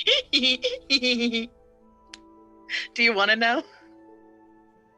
It's a 27. Nice. All right. Where'd she go? Listen, my one good skill. So you're moving up there. Is the rest of the group staying at the entrance, or are you going with her? I'm telling them to wait until I'm waiting on orders. I'm just saying. Okay. Yeah, so you make your way up to the crates, and you can see it's just kind of a large, like tall pile of very large crates and wooden crates, and you make your way past the crates and kind of circle around to the other side where you can see indeed there's kind of a space between the crates and the wall, going back about 10 feet, and where you can see what looks like the entranceway or to a door that's closed. Can I check the door for traps? Sure. Roll investigation. That is going to be not great, Bob. That's going to be a 13. Okay. As far as you can tell, there doesn't seem to be traps. Cool. And do I notice any sort of do I hear any noises or anything that are coming close to the door? Roll a perception check. I will do that. Oh, that was much better. That's a 17, right? Mm-hmm. 17. Okay. So you take a second to listen very closely, trying to hear if there's any noise inside the door or anywhere around you. You don't hear anything. Cool. I'm gonna go back and tell the guys. Okay. All right, I follow as Sounds- stealthily as possible. Yeah, Alright. I'll go first, I think, and try to stealth right behind her. Okay. All right. Do I roll stealth, right? Front line becomes the back line, and You're right. Like, wait, what? The wizard's going first? I really do think this is a good idea. I have an idea. Oh boy. Famous last Once the words. wizard says he has an idea, Yeah. everyone prepare. Yep. Got an idea, guys. It's gonna work out great. Oh my god. for now, Asura, you can keep your stealth check. The rest of you make a stealth check. All right. Oh, There we go. Come on, Chris. 25. Oh my god. Yeah. I rolled I an got a 18, I got 20? +7 to it. Nice. Sorry. No. Sorry. I got a 10. Sorry. I looked the wrong one. I looked at the wrong. I got a 10, not a 20. It didn't scroll down. Oh, the roll 20. Yeah. Yeah. I have a 10, which is not good. I believe Stoic, keep in 7. mind that for all this, you're at disadvantage too. I don't know. Because you gotta your It was a armor. 14 and a 7. So Oh boy. 7. And Bear, I'm assuming I'm at disadvantage as well. I believe so. Okay, then a 4. what kind of armor are you wearing? Double Checking. Yep, chainmail. Yep. The noisy kind. We're both in chainmail. Oh boy. Oh boy. Uh-huh. That's not even a successful party roll right there. That is If only someone had found armor that they could share with us. Well, the armor that I found was not going to make you any quieter, so. Yeah. Actually, well, it would have. It's lighter armor, so. you would have lost some AC though. Yeah, but he would have lost all his AC. Yeah. True. Well, He that's would have the, been that's the squishy. trade-off. just like me. That is the Listen. trade-off. Yeah. Listen, I am squishy, but I can also be real quiet like, so that's what I do. Oh my god. All right, cool. So, you guys make it, stealth up to the door, or what are you doing? I'm making my way back to the door. Yeah. Oh wait a minute. All We're you at the do. we're at the door now, right? Yep. All At right. the door. I would like to. Is it what's the structure of the building? What's it made out of? Looks like it's just stone at the moment. Okay. And the door is wood, I take it? Yeah. Okay. I would like to cast detect thoughts, which will allow me to detect the presence of a thinking creature I can't see. And when I search for thoughts within 30 feet of me, like in a radius, spell can penetrate barriers, but 2 feet of rock it cannot go through, or 2 inches of metal, or a thin sheet of lead. But anything with intelligence higher than 3, I can detect it. Okay. That's pretty All right. So Yeah. I put my hand to my brain. Just reach right through your skull. Like Cerebro, you know. Okay. Direct it into the building the best I can. Okay. So within 30 feet. So you take a moment and weave the spell and cast it out. So you're going to initially learn the surface thoughts of any creature within 30 feet. Then you Right. can So our party, right? focus in. So I know the part of the feelings of Stoic. Yeah. So first, I want and Bear. each of you to kind of basically say what is like kind of the immediate surface level thoughts, like emotions that are happening right now. Have you ever seen The Emperor's New Groove? Yeah. Yes. I'm basically Kronk going, Humming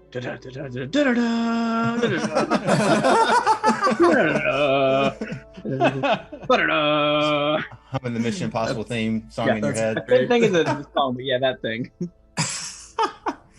So I mean, I think Valen's focused on the mission, so it's probably something along the lines of, okay, we're probably going to run into, like, rolling over almost logistics, like we're probably going to run into, you know, so many guys behind this door, and so I got to be prepared and make sure to help out where I can, and you know, those just Okay. general thoughts like that.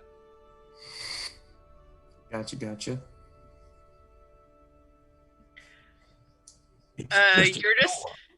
You're just gonna hear a series of names in my head. Names. Okay. Oh, interesting.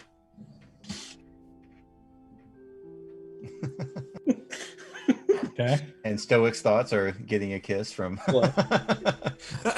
Weird. And Sarah might be thinking about Stoic's hair. It's fine. I'm kidding. Broke my brain. Get out of my brain. It's not. No. It's not just for you. It's not just for you. No, Stoic would be just going, it's a door. Why are we waiting? Just go. Door. Just go through the door. Excellent. So other than that, so your spell does have trouble getting through like thicker doors and walls. So you're not able to detect anything on the other side of this at the moment. And you don't detect anything else within 30 feet outside. Okay. of the party. Gotcha. Or nothing like up above, right? 30 feet up or anything. Right. Awesome. All right. Spur this to the group. I say, sorry guys, I had to reach your thoughts for a hot second. I wanted to make sure there's no one on the other side of the door before we went in. There's no way there. I'm going to think really hard. Don't read my thoughts, easy. And this was your own good story, I promise. If he can even like sort of hear my thoughts, all I'm going to do is send him like a thought of like me gouging his eyeballs one at a time. Well, no, it's like he's not, unless he concentrates. You don't really feel anything. I could probe deeper into anyone's mind if I wanted to, but I chose just to do surface level with you guys. Yeah, Gotcha. then you have a chance to resist it and that sort of thing. But Yeah. Because I'd been like, fuck you, fuck. Cool, great. I totally been McAvoy on that one. I've been like a little harder. So I'm gonna test the door. okay, The door handle. it's locked. Cool. Then I am taking out my picks, and I want to pick that lock. Do it. As she's doing that, I'll be a lookout behind us. That's the alley we just came from. And what is the roll for this again? Roll perception, Bear. Is this my so it's gonna be your dexterity? dexterity plus proficiency. Cool. So then that is going to be 14 plus 3. So that's 14, 15, 17. Okay. Yeah, so you're able to. It takes about 30 seconds of work, but you're able to eventually hear the click, and you know the door is unlocked. Hold a 6. I pull out I put my hand on my sword, which is in its hilt, I guess, and to Asura, open it. I take out one of my daggers and I open the door. Okay. So you open the door and immediately you're kind of greeted by kind of cooler air, kind of and a smell of kind of old dust mixed with kind of a musty, humid type like smell and feel. Not overly humid, not like the swamps or anything like that, but just like a like a small dampness. And it's not the worst smell you've ever smelled, but it's it's not something you want. Just like kind of mildew and that sort of thing. And you open the door, and it opens into a kind of a small chamber of what looks like clearly man-made stone, and it's what looks like very ancient stone. Like this was made a long time ago. It has a lot of kind of wear from moisture and air and that sort of thing, but not a ton since it's not outside, but it's enough that you can tell it just looks old. Inside the chamber, you do see a couple of torches in the corners, kind of dimly lighting the room, which reveals 3 doors. One in front of you, one to the left, one to the right. And that's about it. All right. I'm going to tell them that we're going to follow the exact path that I was told how to follow. And we're not going to make any deviations because I was told not to look at any doors that I wasn't specifically told to go through. Who told you this, by the way? Kotok. But Hadressa confirmed it. Okay. That it was intel. All right. Lead the way. Yep. Cool. So I'm going to go towards the right. Okay. So you Because I was told right, left. Mm-hmm. So you go through the right. You're going through the right door? Yeah. Can I check for?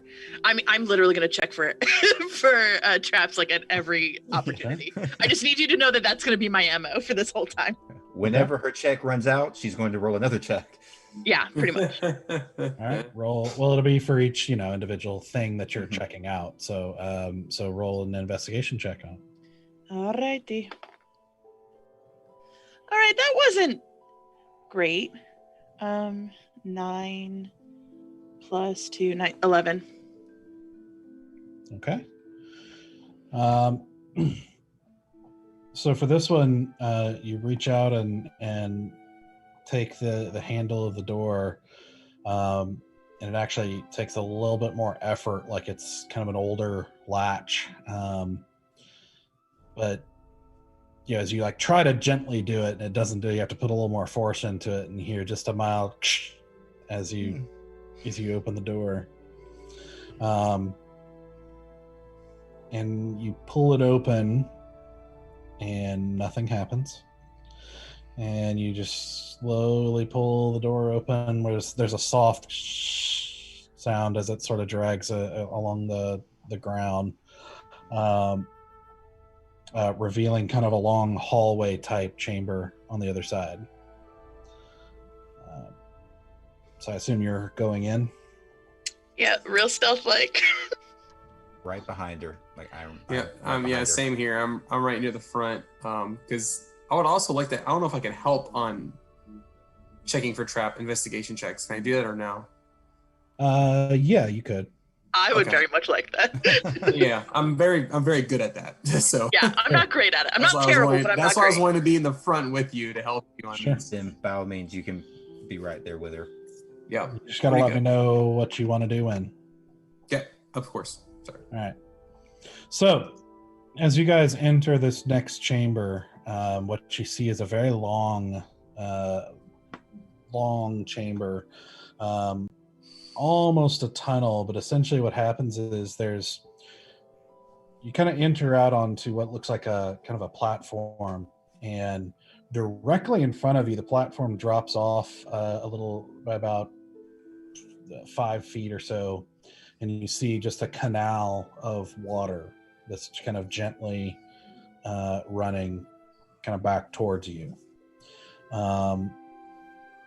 On the right side, you can see there's just a few steps that kind of step up onto a stone walkway that walks alongside the water, this canal. And then on the left side, you actually see a wooden ladder that leads up to what looks like a wooden fixture, like a scaffolding type fixture that kind of goes higher up in the room, closer to the ceiling, going along, down the tunnel or the chamber here along the wall. So, which route do you want to take? Dora. Where'd Right. they go, Sora? The right side. To the right. The right side. Okay. Okay. And I should say this chamber itself is fairly dark, but you can see what looks like torchlight at the far end. Probably a good 100 feet down the chamber. Gotcha. Okay, so you're going on the kind of standard right path. Yeah. So you guys step up onto the stone path, and again it's fairly quiet. You can hear the soft noise of the water running below you, just right to your left there, but not much other noise as you progress. As you go, you get about 40 feet down the pathway when you see ahead of you kind of a shift of shadow in the flame light. Everybody's just stop. stop. Like, Yep. Yeah, everybody. Okay. Freeze! So you said how far away? About 60 feet? Yeah, at this point you're about 60 feet away. I'm gonna signal to the guys to get themselves into shadow in the hallway. And I would like to stealth ahead of them. Okay. So you do that, and you get about 20 feet as you notice just kind of the silhouette of a person walk into view, kind of silhouetted against the light, the kind of torchlight or lantern light or whatever it is at the end of the chamber. You see this silhouette of a person kind of come into view and then actually steps again to walk onto your pathway toward you. I have a question about this new fancy cloak of mine. Okay. Can it also function like camouflage? Can I make it look like stone or like shadows in this alleyway? Or can it only be like a general style? Let's see. You can change to the style, color, and apparent quality of the garment.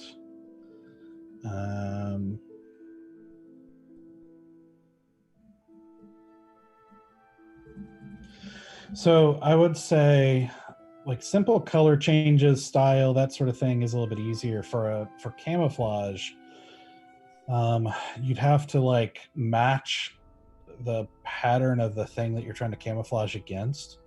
So I think it's doable. I think the way you would have to do it is basically a performance check to see how well the camouflage works. Listen, I will try that. I will try to make my cloak look as close to this stone shadow casting as possible. Okay. You said performance? Natural 20. Yes. So that would be a 22. Okay. I'm sweating so bad right now. Okay. So this figure gets closer to you, and as it gets closer, I mean, you still don't see a whole lot of detail. He does seem to be wearing a sword, and it seems to be male. But obviously it's dark in this chamber, so it's kind of hard to see too much detail. But as he walks,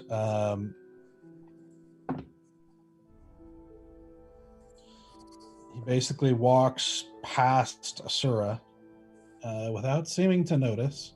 Is he going down the hall towards the boys? Yes. Oh boy.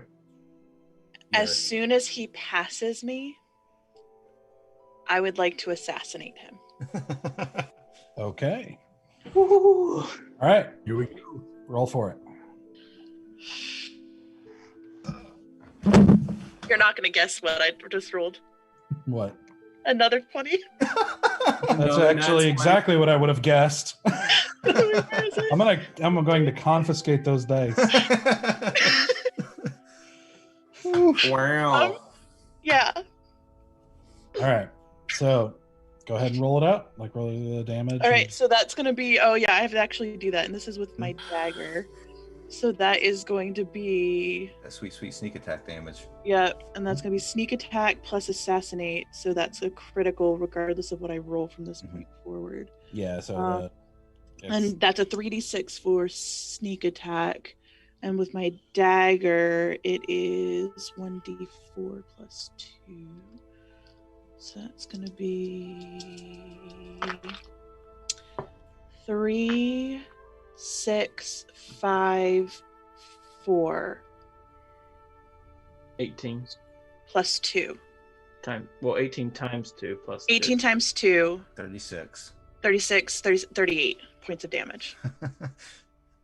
Okay. And it's too late to put it in poison. Yeah. I should have done it first. Okay. A learning curve. Yep. Okay. Yeah. Okay. So as the guy walks by you, you step out soundlessly, and you guys see this silhouette approach.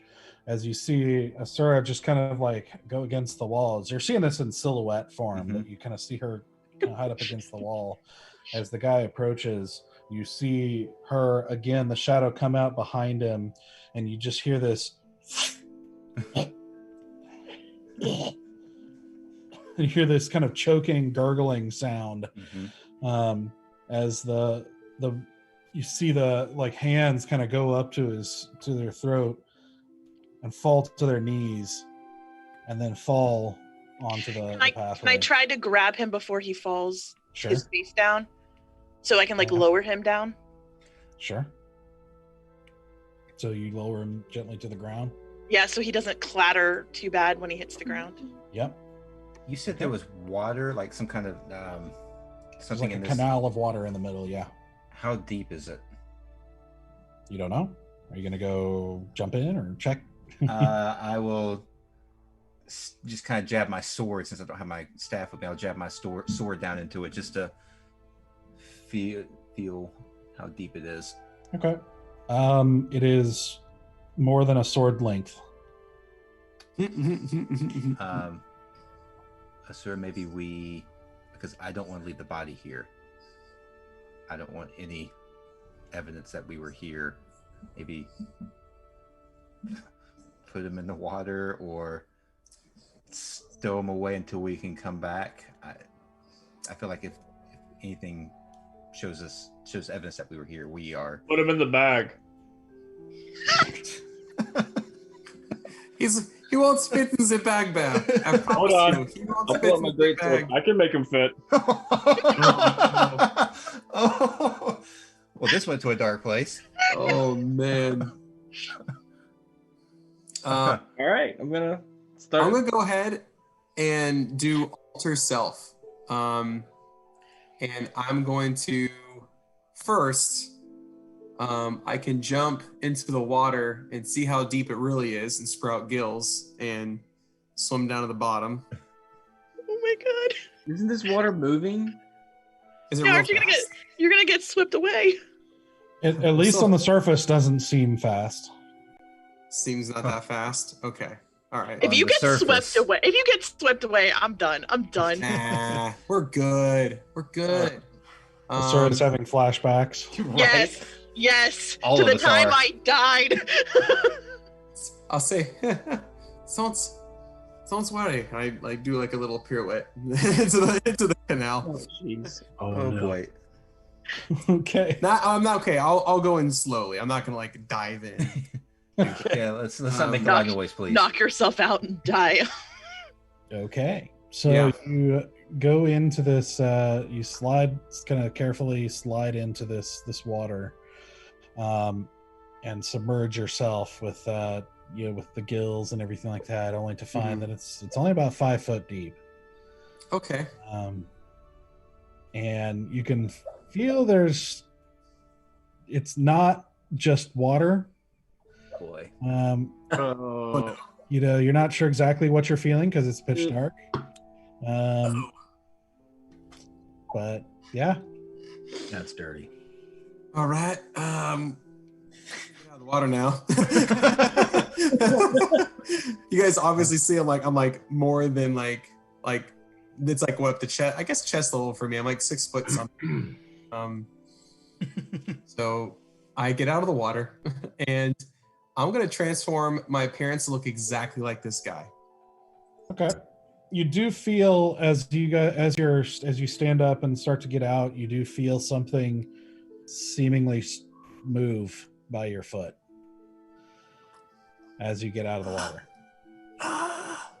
I get out. I go, guys, there's something in the water.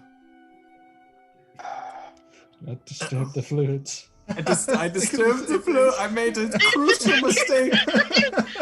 What did we learn about disturbing the fluid? Bringing it right back around. Oh no! Can I do an investigation check on this dude? So, Or anything on him?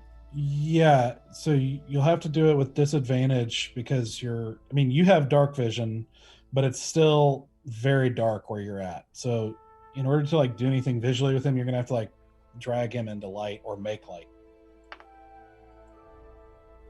No, it's fine. I'll just feel around. I'll touchy feely. Okay. You said with disadvantage. Yeah. Mhm. All right, and that's investigation. So I rolled a 15 and a 12. So that'll be a 14 for investigation. Okay. So yeah, it's you do feel a sword on his belt. You feel a pouch with what seems like a couple of coins in it. Not a lot, but a little bit. And then another dagger on his other hip. Other than that, nothing besides his clothes. I'm gonna take the weapons in the pouch, and I'm gonna just take them off and hand them to Easy, so that he can put them on. Yeah, I'm going ahead and throw on the garb. So you're like stripping him. Yeah. I think that's the wisest choice, is to dress up like him. Okay. Since you said you were gonna you were gonna. Yeah. Glamour Everything. Yeah. Did he make any? Did you get any voice sounds that he made besides the gurgle? Imitate his voice to the T if I know what his voice sounds like. Nope. I didn't give him the chance. Uh-huh. All I could do was at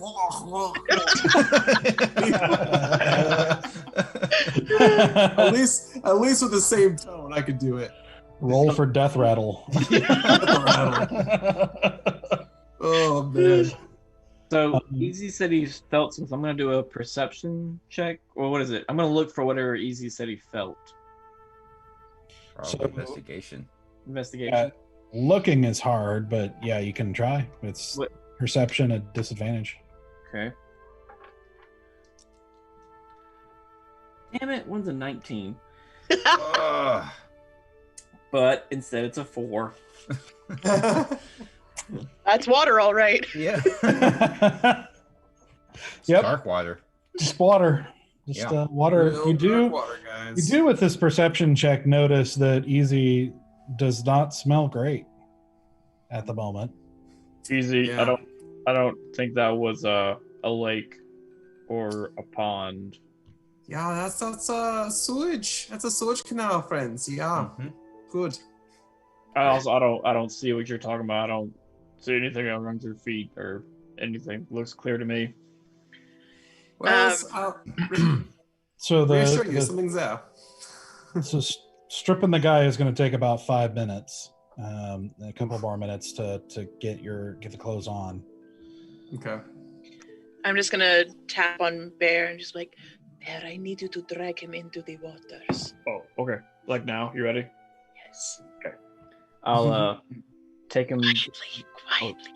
I'll take him down the stairs pretty carefully, and then like the closest to the water, so I'm not throwing him in. I can kind of like gently push him in.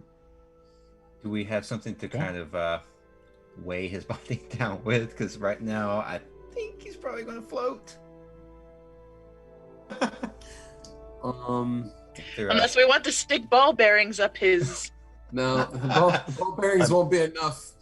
I'm sure this is not the first time they found a dead body in this canal, guys. I mean, But they they're might going to be missing. It's going to be hard to. might recognize this guy. Either way, I think we're going to be. Either they find him soon or they find him later. Either way, they're going to know something fishy was going on. So Fishy, nice. Well, then the only try. other option is to chop him up and put him inside the bag. I don't think we have time for any of that stuff. We don't even know how long Kotok's going to be gone. I mean, chances are we have to come back this way anyway. Why don't we leave him somewhere where he won't be seen, and then we'll just take care of him on the way out. As they're talking, I push him in the water. All right. Good job, Bear. All right, there's a Executive small decision. splash. Small splash as you push him into the water. Of course, knowing our history with leaving bodies, he's not going to be here when we get back. So, Whatever creature is in there is going to take care of them for us. or Belladonna's going to show up and raise him from the dead. Yeah. right, yeah, It's a, you know, it's a theme now. yeah. Mm-hmm. We have to kill this guy twice. Jeez. Third time's the charm. fucking necromancer. Alrighty. Then I'm just gonna like just get the boys together and be like, I need you to stay focused. Mhm. I need you to be quiet. Let us keep going. We don't have time. Let's go. I don't know why you're yelling at me. He's the one that's Waiting on home. you. Okay. So moving on. Already Yep. moving on. Yep. All right. So you progress slowly, trying to make your way down this hallway again. Towards the light, as it starts to get a little bit more lit, as you come to another the end of this kind of canal area where the water seems to be coming from like a little space, down there, like a little grating. Down to your left, but ahead of you, it opens into another room about the same size, like in style as the one you were in before, and again with 3 more doors. Left. Left. Yeah, right, left was what I was told. I think we've only made one right. No, this is our second right. Yep. We made 2 rights. We made a right on our entrance. When we went down the hall, he asked me where to go. I said right again. That's when we met the dude, and we grabbed the dude and put him in the water. So now we're at our next opening, so it's left. Okay, so to be clear, you went in the front door. You had a room with three doors. You went Yep. right. I did. That through that chamber is this long hallway. Correct. Oh, You so went I've down only the made one. hallway. I've only made one decision right now. Right. I thought Correct. I thought the stairs were a decision as well. I'm with you, Tara, on this one. I thought it'd be the third one as well. Yeah. What do you Oh think? boy. Pretty sure. I mean, we're already this far into it.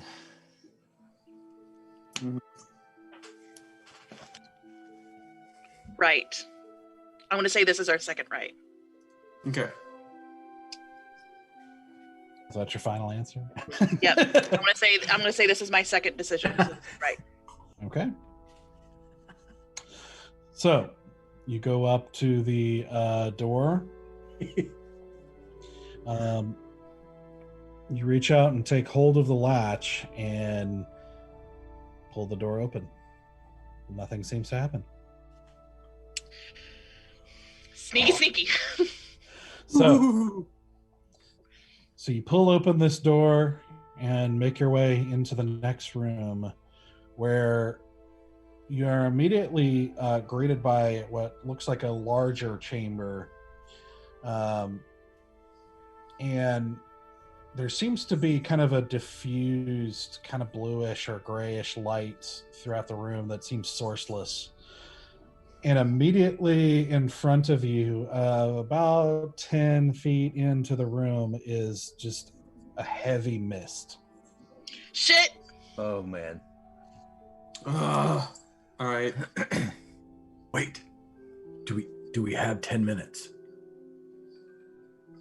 Yeah. I've there's no concept of time anymore. We have as much time as you want to have. Yeah. Let me I have an idea if we can spare 10 minutes.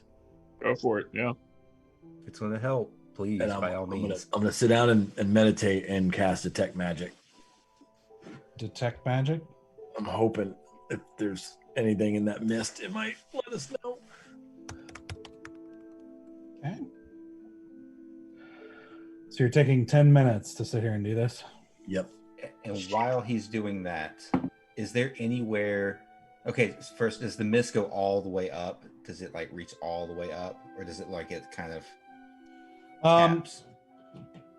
So as you're looking up, it basically kind of disappears into the darkness, and there's mist that continues up. So you Okay. can't really see how far up it goes. I'm gonna grab Easy, and I want him to do an investigation check with me, just to like check for like traps and like other non-magical things. Mhm. Okay, so you do that. Stoic.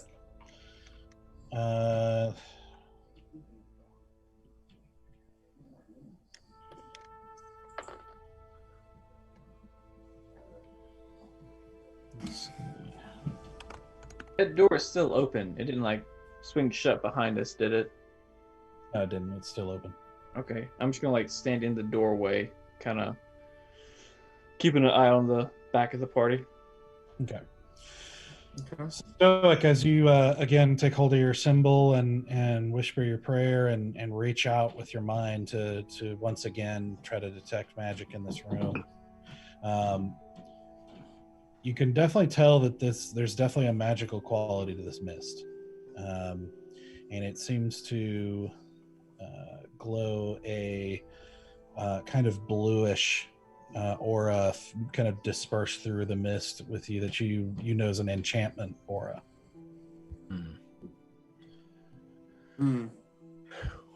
Hey guys, this mist is definitely magical.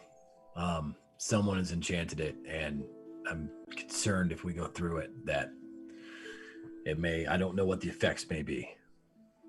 Is there a source to it? Not that I can tell, just that it's out of my range to see where it's coming from. So I don't know. I don't have any wind stuff. I mean, wait, Bear, come help me. Yes. What do you need? Try and like fart on it.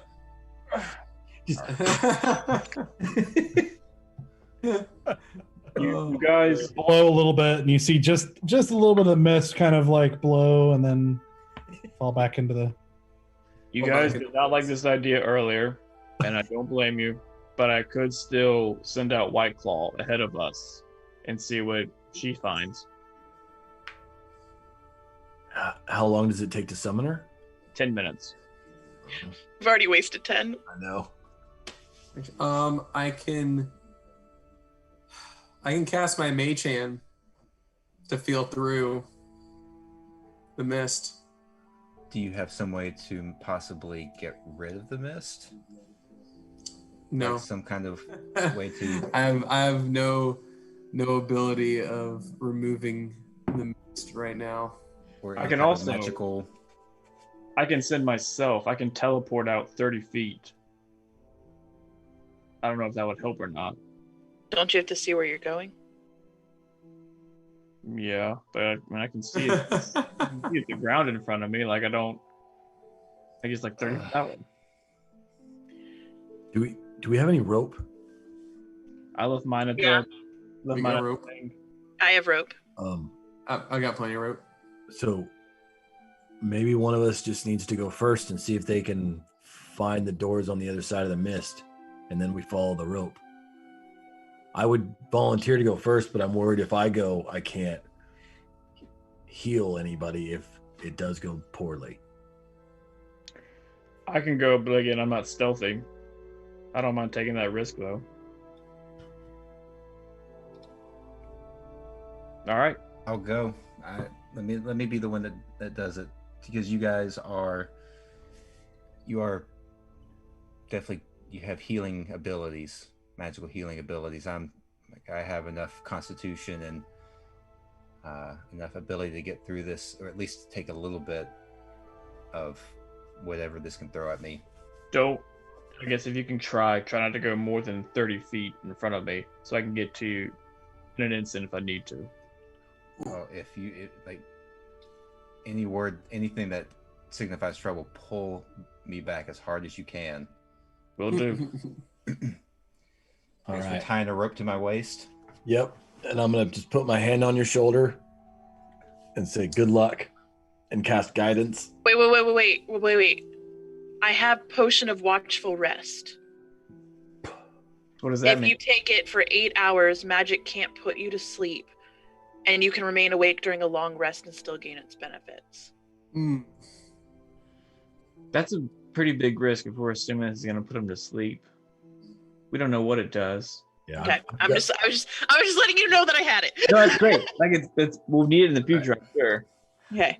I'm going to walk up to the edge of the mist and just kind of put my fingertips into it, just to see if that does anything. Okay. I'm so anxious. So you put your hand, your fingers into the mist, and you see just a slight swirl to the mist as you do so. You don't really feel anything. Mm-hmm. Nothing happens. Alan, hold your breath. I guess the rope's around me at this point. Yeah, tied you up. And I've got the guidance is, what's the benefit of that again? It's only on an ability check. It didn't last for a minute. It's a D4? Correct. Okay. Not a save, just a check. Right. And let me see. I'm going to give me a hot minute here. I'm going to do it. All right. I'm not going to be that disguised self anymore. I'm going to give you haste. Okay. Big spell. I'm going to cast haste on you. And I whisper in your ear. I go, Chanel. Chanel. That means So you have speed is doubled. You have +2 bonus to your AC, advantage on dexterity saving throws, and gain an additional action on each of your turn for the next minute. Man. So you can do an extra 1-armed attack as well, which also means you can do an extra dash, disengage, hide, or use object. Okay. But after that, you are super slow. After a minute, yes. I basically have to take a round to get to collect your thoughts. Yeah. But you have a lot of speed here and some ability to dodge some stuff if it gets thrown at you. 100 feet base speed right now because of that double movement. Double, yeah. You are The Flash. extremely. Yeah, Yes. I can move, and if I do it for an action and bonus action, man, I can just run forever. Listen, and if the boys taught me anything, don't run through a person. Right. Or do. I don't know. I'm not going to judge. That I don't remember that. From the boys. From the boys? Yeah. This is the first episode. Not us boys. Us the- boys. No. The show, The Boys. The Gotcha. show boys. Yeah. You can't reference that show. That's too confusing. Not my boys, these Yeah. boys. There's a difference. Well, they are my boys. You know what? See? You do you. We're good. It's good. We're fine. It's fine. It's fine. Amazon's the boys. Correct. I start making my way through the mist. Making my way. Making my way through the mist. Takes everything you got. Oh god. R.I.P. Valen, you'll be missed. Wait, what? Don't even choke. Don't even So- choke. So with the rope tied around your, so tell me, so exactly, you're just walking forward. Walking forward. Okay.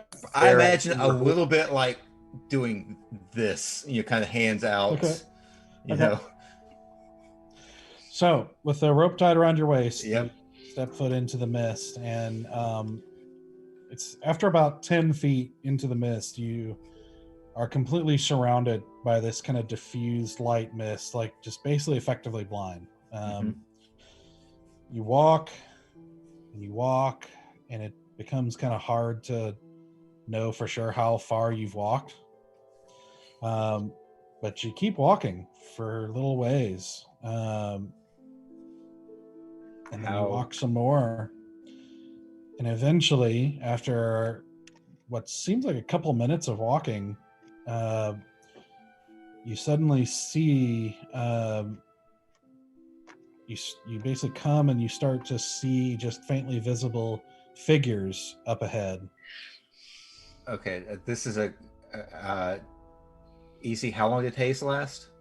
Well, it's up to a minute. Up to a minute. So can I So assume right, that's- I guess I should say right before that, then I had to stop and take. yeah, you had to stop, and you kind of felt this wave of tiredness come over you.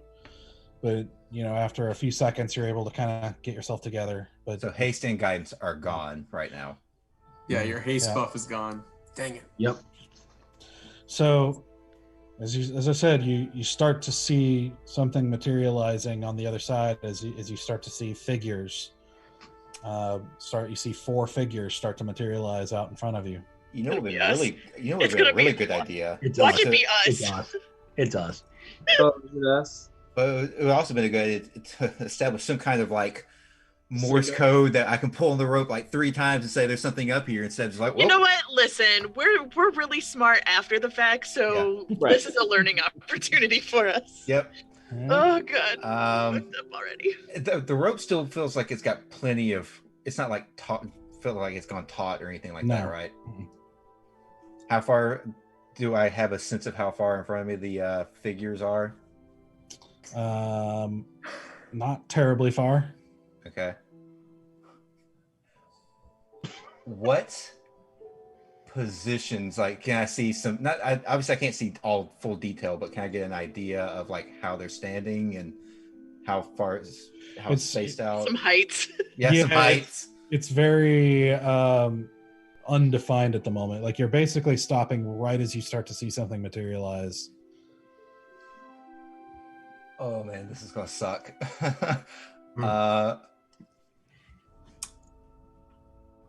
I walk towards him. Oh god. Yep. Oh god. So you take a few more steps, and it only takes a few feet to get clarity, and you're looking at the rest of the party. Okay. Oh gosh. Well, guys, Did we do it? that was What'd you find? well. I imagine that I found nothing because I walked what I assumed was straight, and it brought me right back to you. So either it sent me in a circle, or it is magical in a way that it just sends me back. I don't really understand how magic works, so I look over at Asura. These are the directions, right? Like we're not off course. This is what they told us to do. I was told right, left, and then I was told to use the magic words, I'm here for all the money. When we went up the ladder, so should we go through the other door?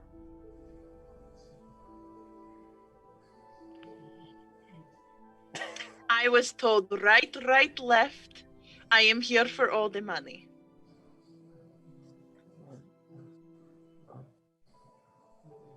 I feel like there's something we're missing. That's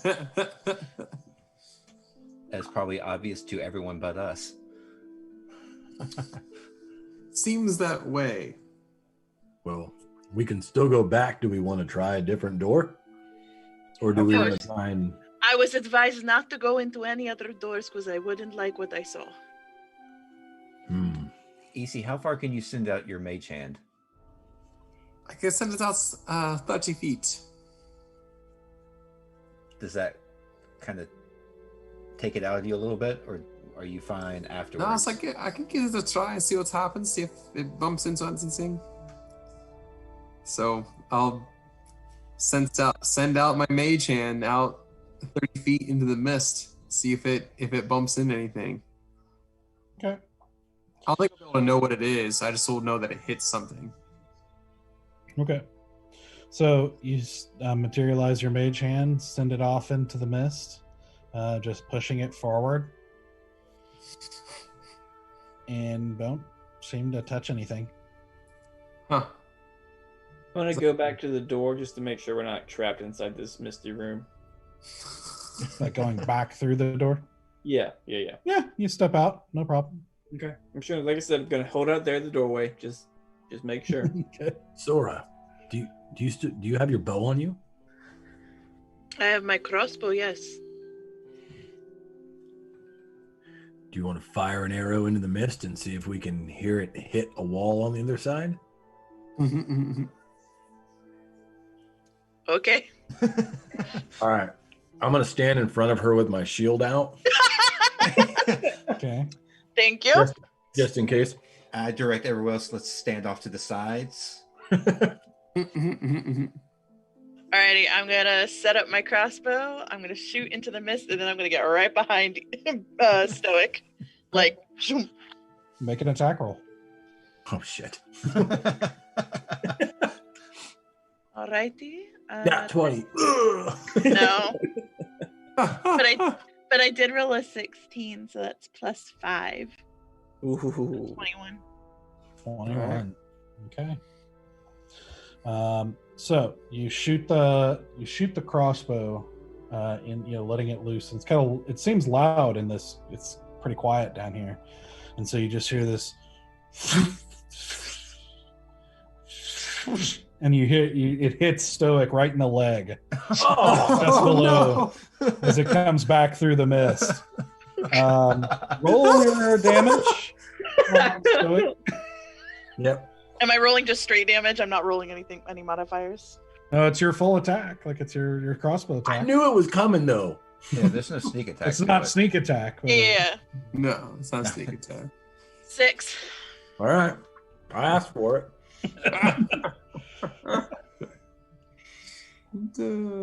Took an arrow to I'm glad I didn't dip it in poison.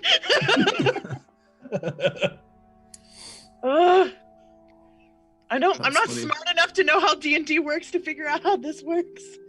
I mean, I don't know either. Is there anything in the part of the room that we can see that is not mystified? Is there anything that would look like it might be generating this mist? No. Like I said, it's not. The room kind of goes off to each side about 10 feet till it hits a wall, and it just kind of goes out into the mist. All right. I really didn't want to do this, but Stoic is very impatient. I am going to walk into the mist, just a little, just far enough to where I can still see them behind me. Okay, so about 10 feet. And then I'm gonna cast a spell magic. Okay. We could have done that this whole time. It's the highest level I have. Yeah. I understand understand. that. I understand. Yeah. Sure thing. Oh I man. don't understand. That should have been. I casted haste. Yeah, It's at high levels here. The high level spell. Yeah.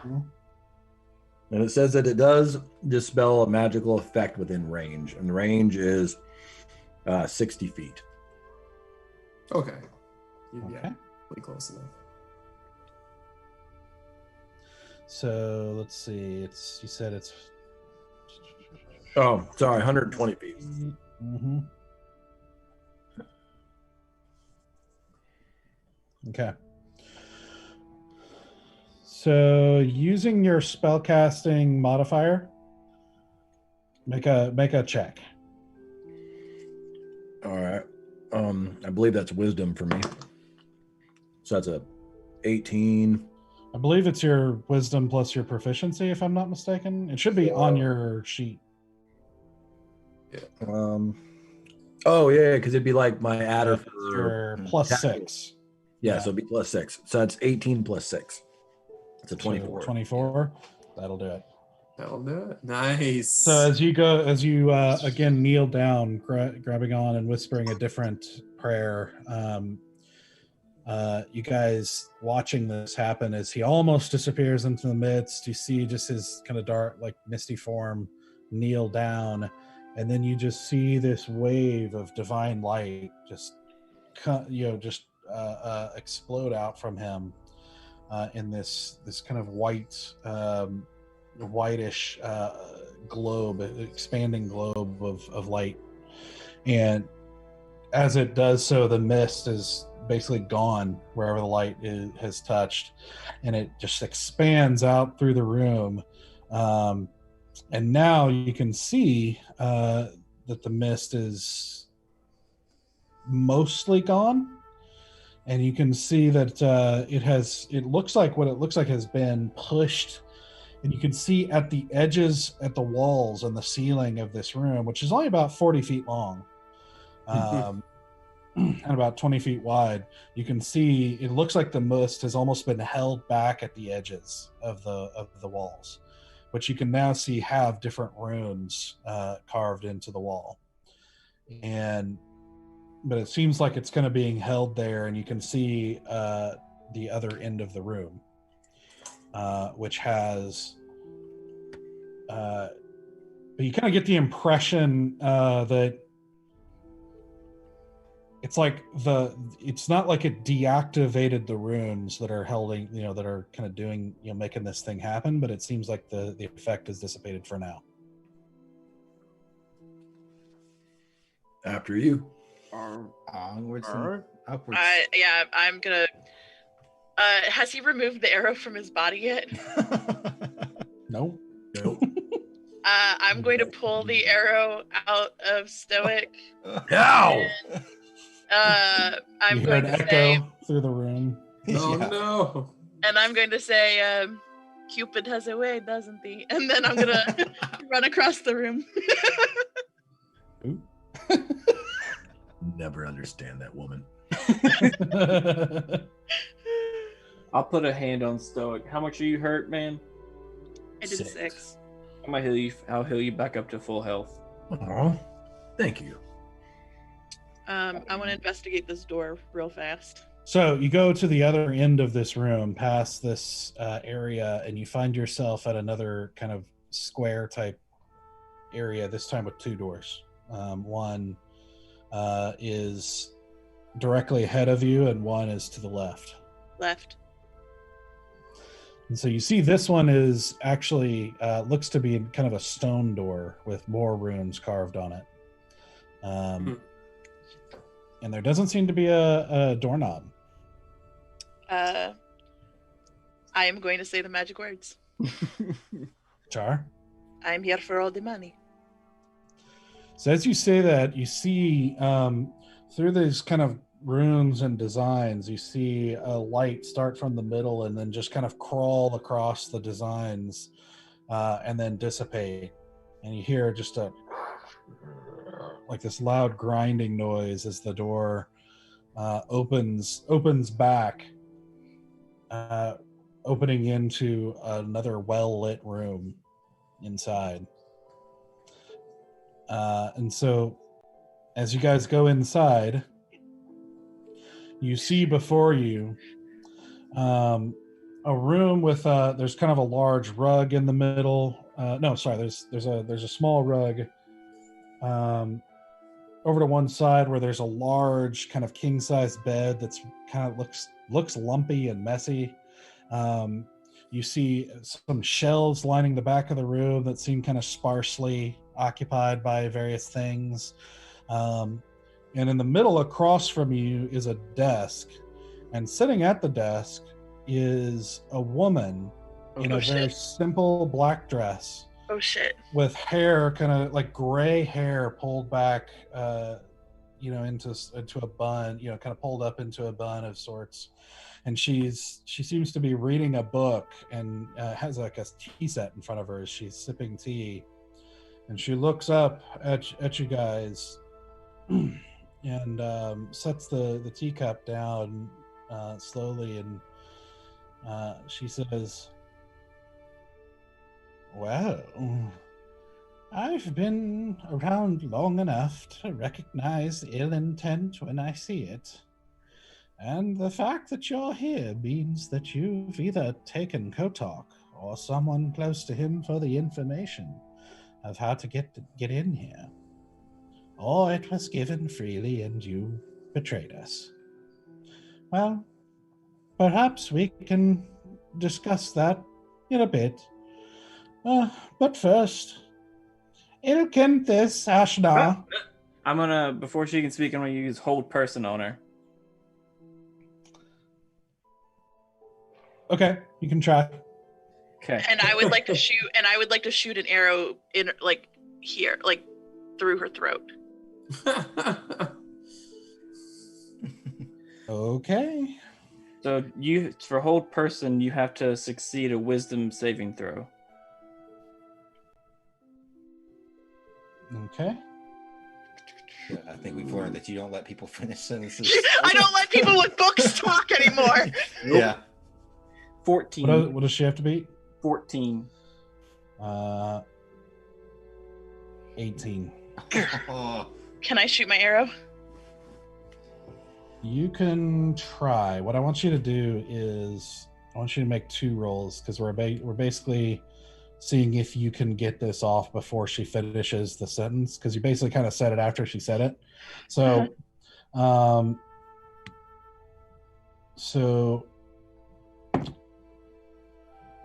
right. So roll an attack roll and we'll do an initiative roll.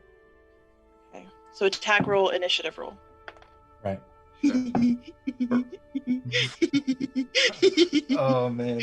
You want to roll an initiative? Third. So my attack roll is with my crossbow was a 14 plus 5, so that's a 21. 14 plus 5 is 19. Yes, sorry, I can add 19.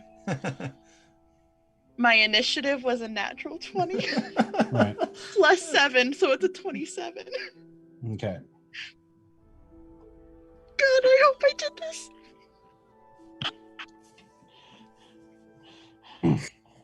So you all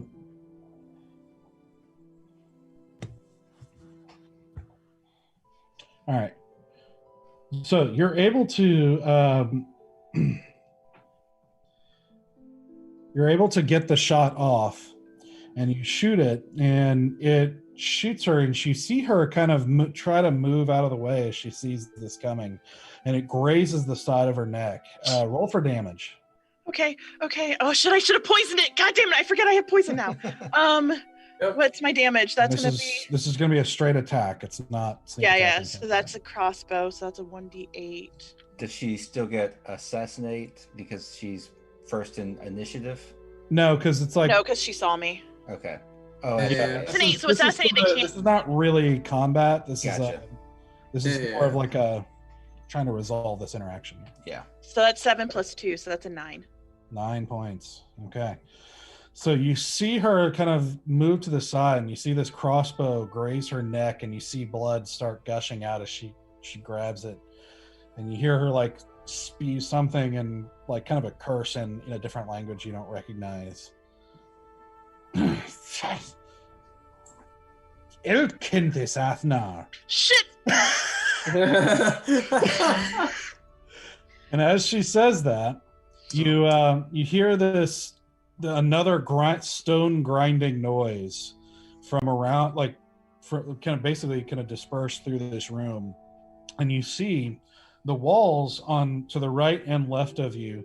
You see coming out of the stone walls themselves. You see a hand and an arm reach out, and then another one, and you see it kind of go behind and push. as you see a torso and a faceless head pull itself out of the wall as two legs materialize under it, seemingly basically forming this out of the rock of the wall itself. And you see glowing runes covering it in this kind of bluish light. And you see another one. Basically, you see two of them pull and step down onto the ground with this. And you hear like the ground kind of vibrate as these golems effectively turn faceless heads towards you. And now we're going to roll initiative. Oh my god! Oh my god!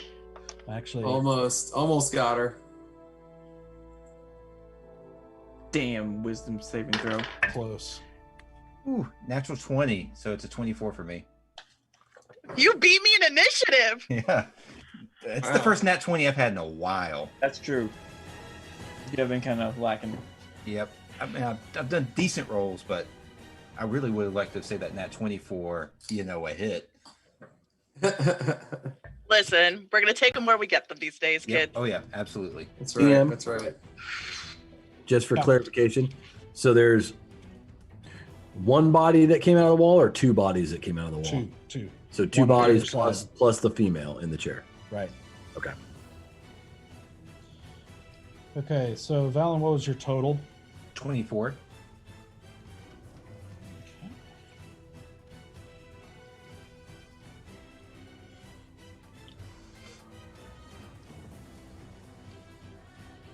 Okay, so 20 or higher. 22.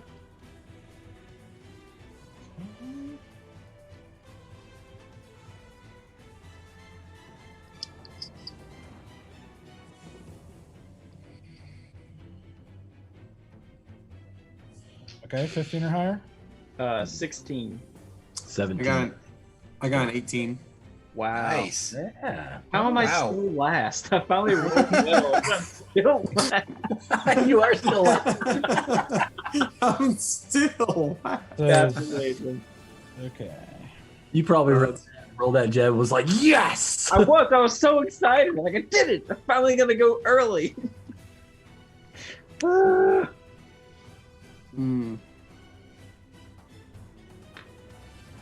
Okay.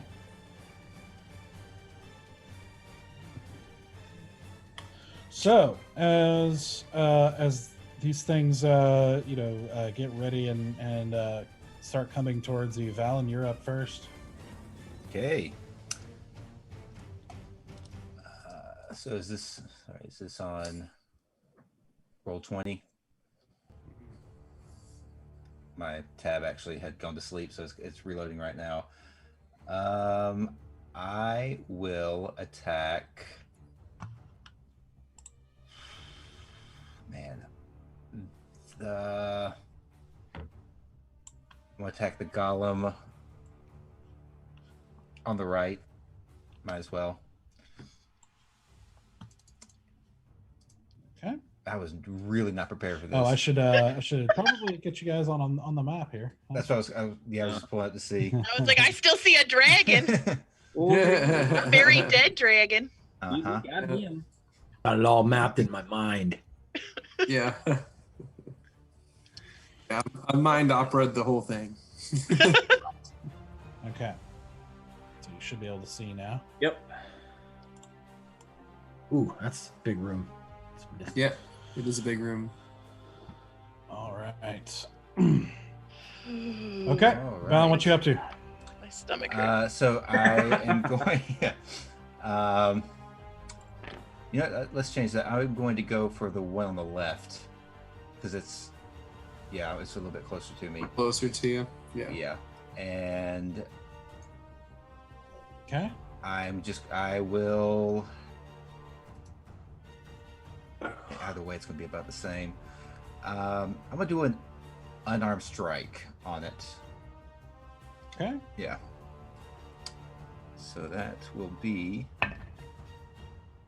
an 18. I get two attacks. Yeah. So 18 for the first one.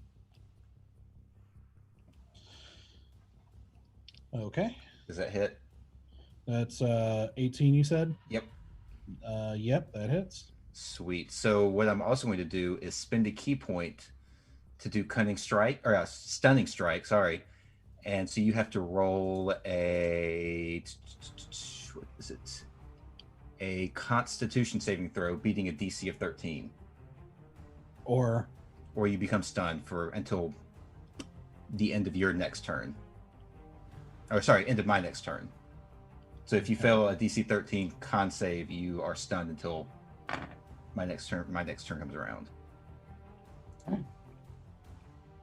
is it 13? Yep. 15. Shoot. All right. Well, I'll go ahead and roll the damage for that. Yep. That is 8 points of damage. Okay. So this is the second attack, since I get 2 per turn now. Yay. Yeah, you do. That's a 10. That barely hits, actually. That hits. A 10 hits. Okay. Well, Good to know. Mm-hmm. I'm gonna try this one more time. Spend another key point for stunning strike. Okay. Con save DC 13. Okay. 20. Ah, Oh! jeez. He saved pretty well. Yeah. Another 8 points of damage. Chipping away. Yep. And as So- This is. Oh, I apologize. Sorry. Okay, so this is your unarmed strike. So this is bludgeoning damage, right? Mhm. And it's just your yes. fist. Yes, it's just my fist. Okay. Yeah, it's bludgeoning. All right. So as you do that, what you notice also, or tell me the damage for the second one. 8. Okay. So what you notice is, as you are doing it, you're basically punching stone. And you are noticing that it, as what seems sensible, doesn't seem to do as much effect as you think it would normally. Awesome. Let's try to figure out how much. Let's see how much I moved. You move about 30. Yeah, so I've got another 15 feet of movement.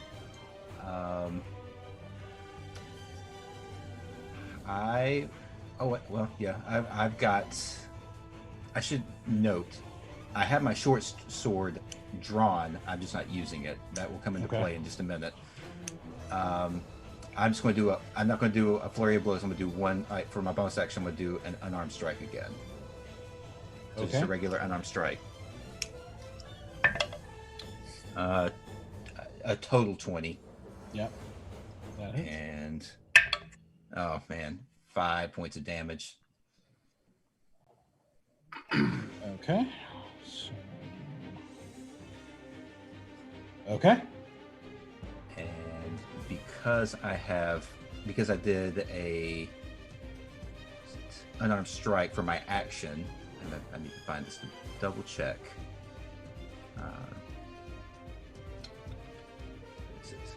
I get I forget what it's called, but I get a +2 to my AC while I'm holding a monk weapon, which is I have a short sword. Where is it? Sorry, I'm trying to find this. Oh, wait a minute.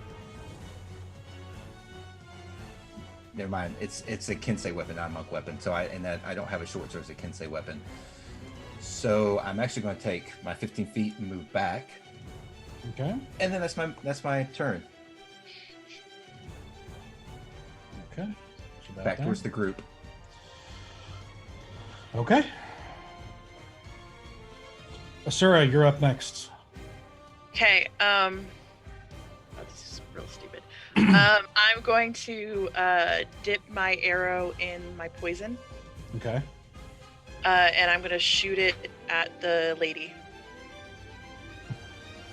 Okay. So make your attack.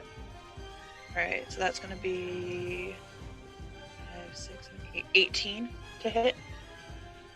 Okay.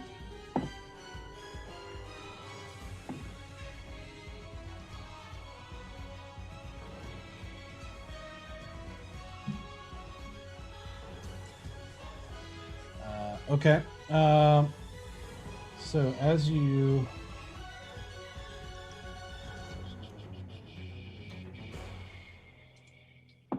okay. So as you do that, you take your shot at her, and you see her snap her hand up and just kind of wave like this, and your bolt goes in and just seems to stop like right about 3 feet in front of her and bounce off. Oh my god! Okay. Fucking bullshit! Okay. Oh boy. Oh boy. Fuck, I'm so fucked. I'm so It's fucked. like we have a wizard battle in front of us.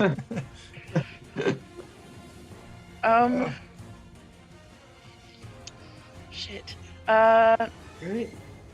You said that there was like a small, like, something in the middle of the room? I mean, she's just sitting at a desk. Mm-hmm.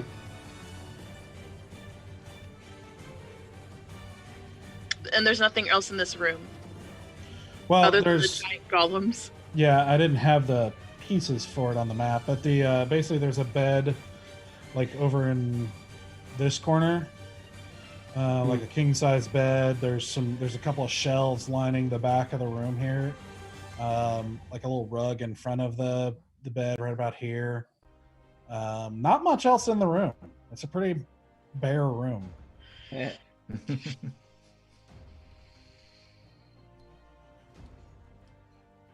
I'm gonna use the rest of my...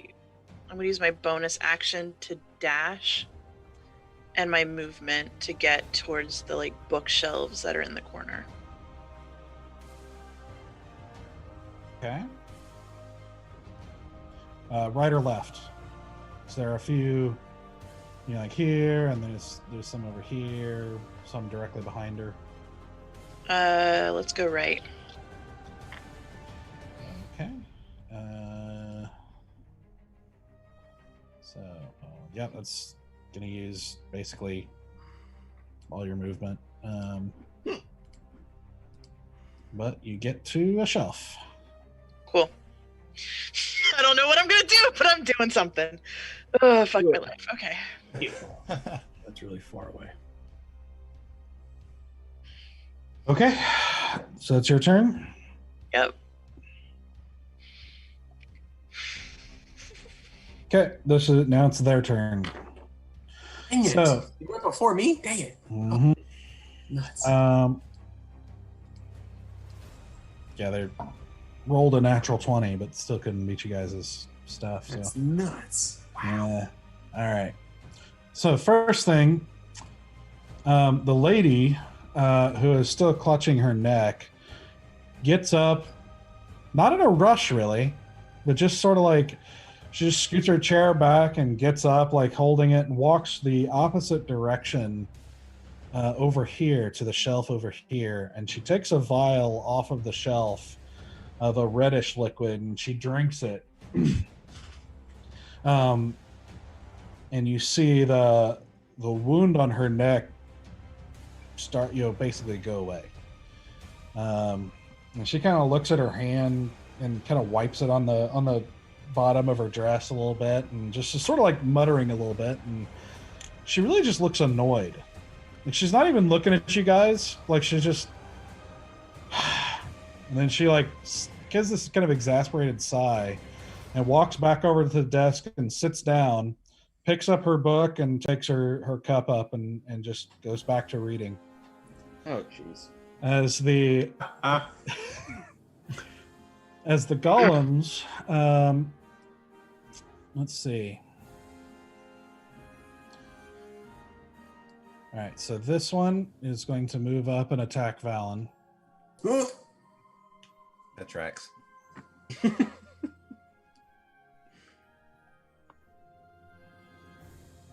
So he is going to hit you twice. Yo. Okay, so the first one is a 14 to hit. Misses. My God. And the second one is a 25. Oh, That God. one just barely hits. Oh boy. Oh my God.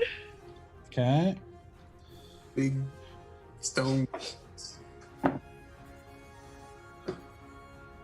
All right. So he comes down with one big arm and fist that you just barely duck under, but then he brings the other one around and slams into the side of you, doing 8 points of damage. Okay. Oh, Not okay. terrible. Not great. Glanced. So the other one sees a Sura move up there, and he runs over. Oh no! Uh-oh. Fact. Let's see. He was over here. What's his speed?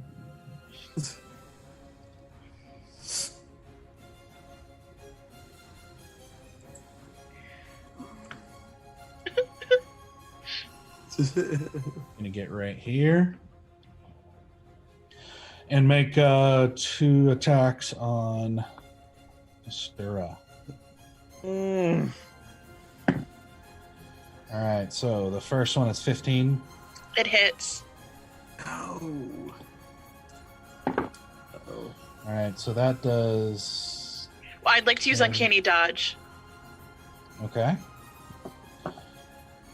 So that will.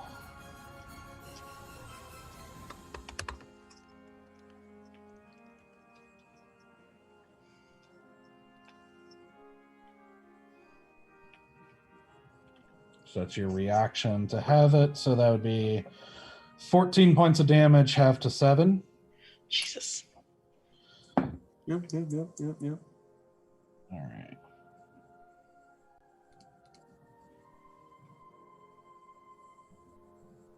The second is only a 10, so that. Oh, that misses. My heart just died. It left my body and came back.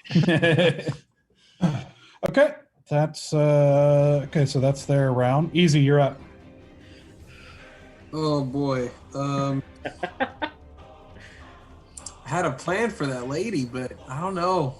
I don't know now. Do it. Gosh. It's a tough choice. Yeah, I'm gonna cast a magic missile at her. 2nd level. Well, no. That's good. Man, I don't know.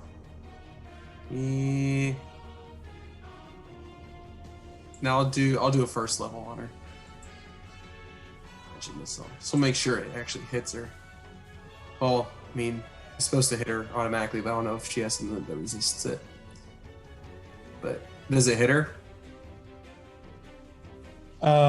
Yes. Roll for damage. All right. It's 3 Release darts. Darts again. Yep. 3 darts plus 1 to each one.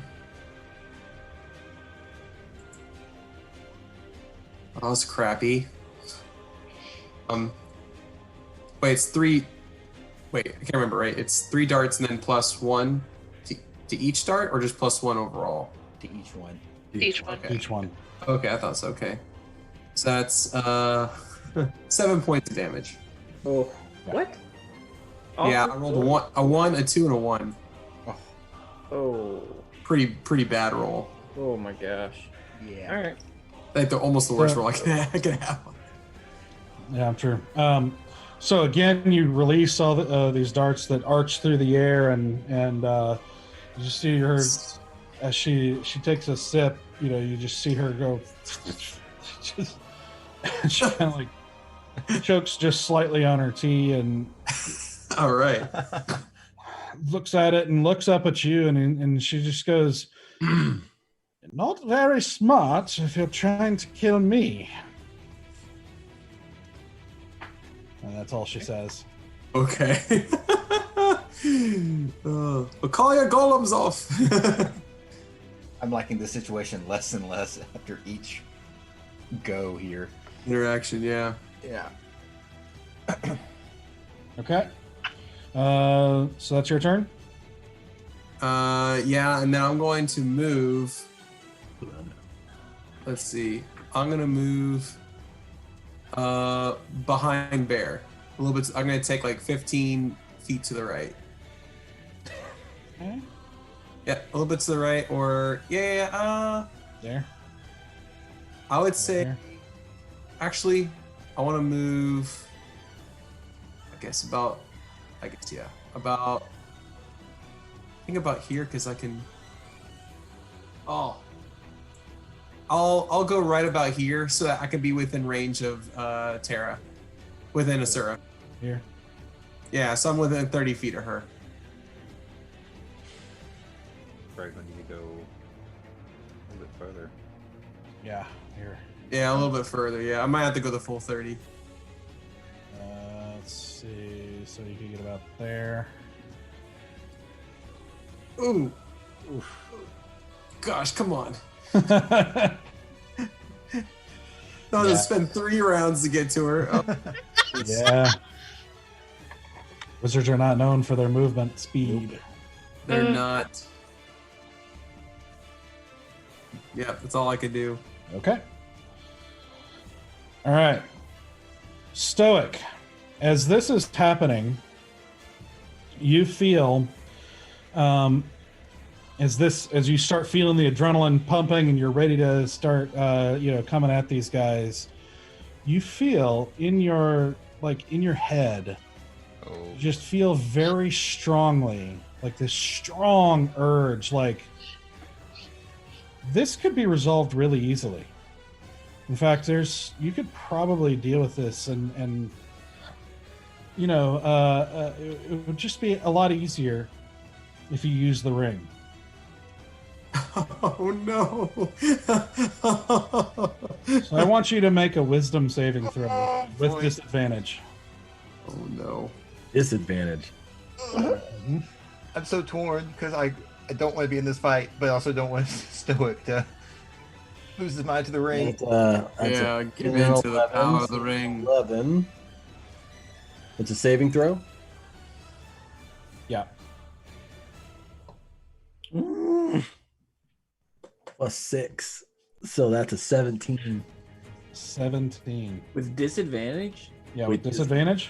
Wow. That's with disadvantage. It was a 14 and an 11. Jeez, man. Wow. All right.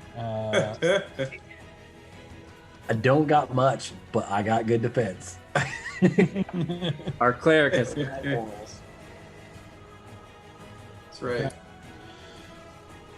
So you barely hold off the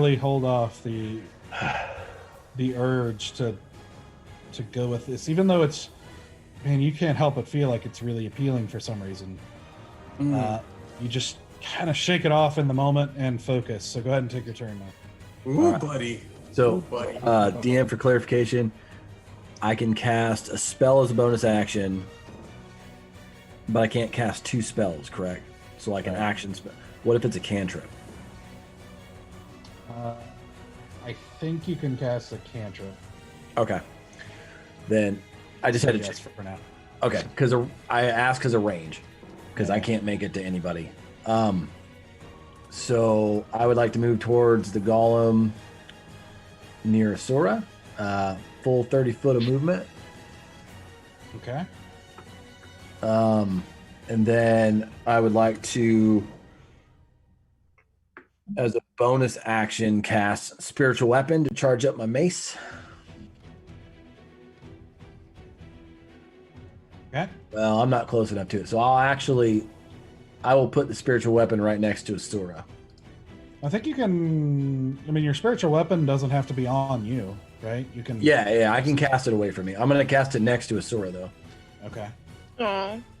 And then as my bonus action, then as my action, I would like to cast Sacred Flame as my cantrip. Yeah. Which is not an attack roll, it's a dex save. So what are you casting? Sacred Flame as an attack. Okay. And he has to make a dex save. Of 14 or higher.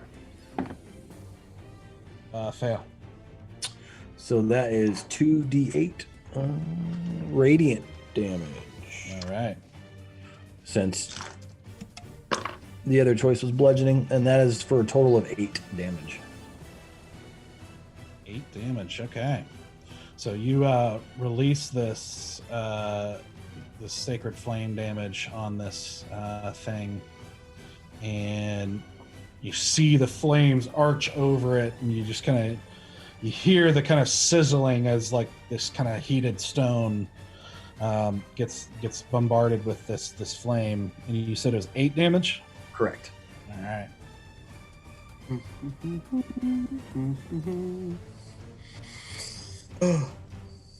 Okay. All right. Is that all you're doing? That's right. End of my turn. Bear, you're up. All right. I'm going to take 30 feet of movement. Sweet. Like right in the middle of everybody. Right there. And I here. Correct. And I will cast what's it called? Hunter's Mark. I'm gonna cast Hunter's Mark. Oh wait. I should have moved her back, but okay. She's back at this. Yeah, there. Yeah, she's back just reading. Just reading. Yeah. It's funny. It's fine. Yeah. I'm gonna cast Hunter's Mark on the one by Valen. Okay, here we go. Yeah, that guy. Yeah. And I have 2 attacks. I'm gonna throw my first attack. I'm gonna throw one hand axe right at that guy. Okay. Do it. Sweet. That is an 18. That definitely hits. What is Hunter's Mark? 1d6. Is that right? I think It should be on so. your It sheet. should say on your sheet. It's Yeah. 26. It is. Yeah. I just wanted to make sure. I don't know if you guys know off the top of your head. Okay, so get 2d6s. Oh, nice. That is a 12 damage. Yeah. Okay. So as you throw the axe at the so what you see is the axe itself seems to like hits it and then sort of bounces off. Like it leaves a little bit of a gash in the stone, but it doesn't seem to like sink in as far as it could. But the sort of magical energy from the Hunter's Mark that's released into it seems to do what it should. So how much was your Hunter's Mark damage? Well, I rolled 2d6s, and Okay. so I'm gonna What'd you go roll? with the higher one if that's fine. The higher one was a 5, so I think just 5 for just Hunter's Mark. Okay. Okay. All right, then I'm gonna throw another hand axe at the same target. Okay. Where did my D20 go? D20. Oh, here you are. Same target, another hand axe. Oh shit, that's a 9. Yeah, that barely misses. Okay. Okay. So that one, you just see the golem kind of shift as the axe goes by, dodging it. Let me see. Can I do anything else? I don't think so. Nope, that's it. That's all I can do. Okay, back to Valen. Well, I think, at least in Valen's head, looking at it like, okay, my fist didn't do a lot of damage. I guess he would have seen the axe hit as well, so he probably understands that he's not going to be the most useful in this fight, at least in terms of a damage dealing perspective. But still got to do what I got to do, so I'm going to attack We're going to do 2 unarmed strikes for my attack action. Okay. So the first one is a 17. So that is 6 points of damage. Okay. The second one is a 25. That hits, of course. And 5 points of damage. 5. 5, yep. Okay. Let's check one thing here. Okay, so that's just a regular. And a regular unarmed strike for the bonus action. Okay. Yeah. At least rolled a 19, so that's 26. Okay. And that is 9 points of damage. Okay. And let me see.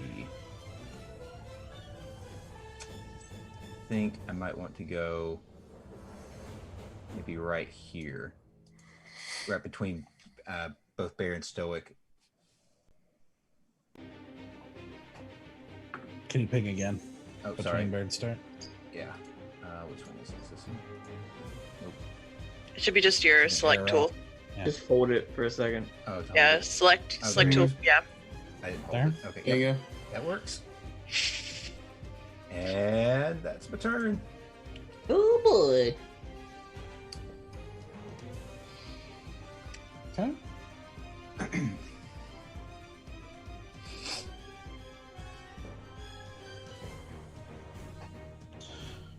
Ashura, you are up. Alrighty. I have a bunch of questions that I need to ask right now. For my bonus action, one of my things I can do is interact with an object. Can I use sleight of hand with interacting with an object as a bonus action? What are you trying to do? I want to sneak some of that poison tea into her cup. What?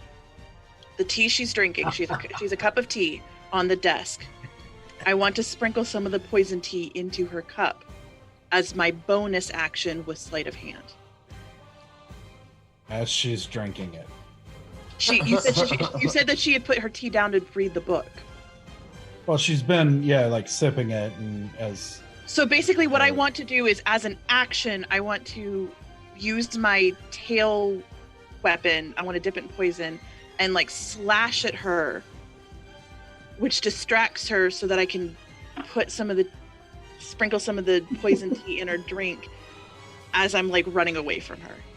So that it goes Dig it. Okay.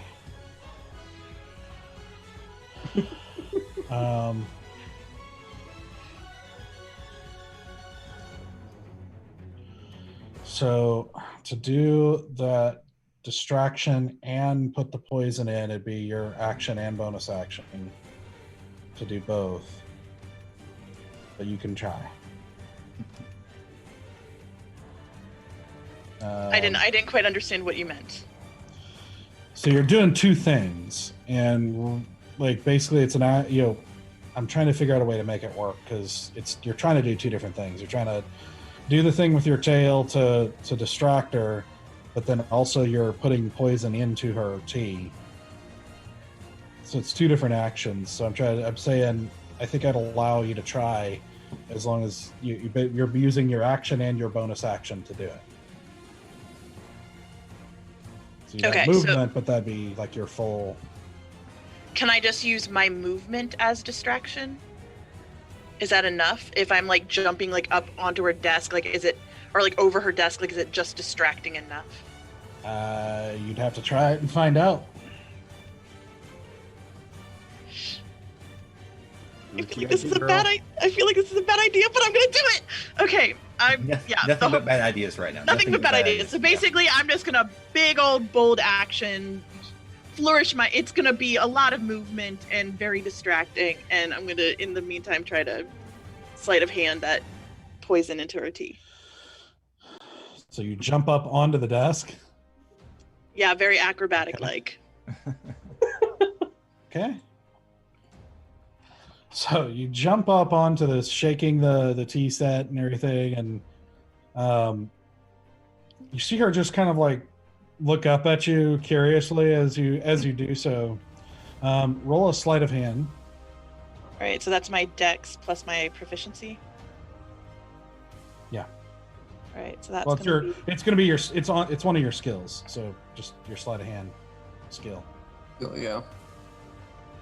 It never actually tells me what that means. It just says that I can do it. Oh, duh. Yeah, I'm No, pretty. it's a skill. I'm a pretty princess. Don't worry about me. So that's going to be a 20 total. Okay.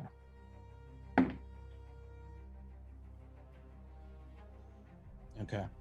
So you jump up and you with trying to flourish and everything like that, and putting your tea in, which is your action. So you trying to put the bag slipping the bag from your belt and putting it in her tea cup or teapot. The teapot. Okay. Yeah, because that's what she's been pouring out of. All right. So let's see. I hate when he giggles like that. It means something bad has happened for me. Yep. I tried. We tried. So as you do that, trying to like basically, basically misdirect while you subtly put the tea bag into the teapot, everything. You see her just kind of like look up at you like this with this sort of like this really kind of look, and you see her sigh with this kind of annoyed sigh, and you see her reach over and pick up the teapot and then just dump it. She's like, "You're really not very bright, are you?" No, I'm not, but I'm determined, goddammit. You probably don't want me to die. And then she just like lets the teapot drop, and it crashes on the ground and shatters. Woo! Why don't I want her to die? Don't kill her. It's Kotok's mother. Don't kill her. Okay. Do I have any movement left? Yeah, you've got a bit of movement. I want to get near sexy healing hands.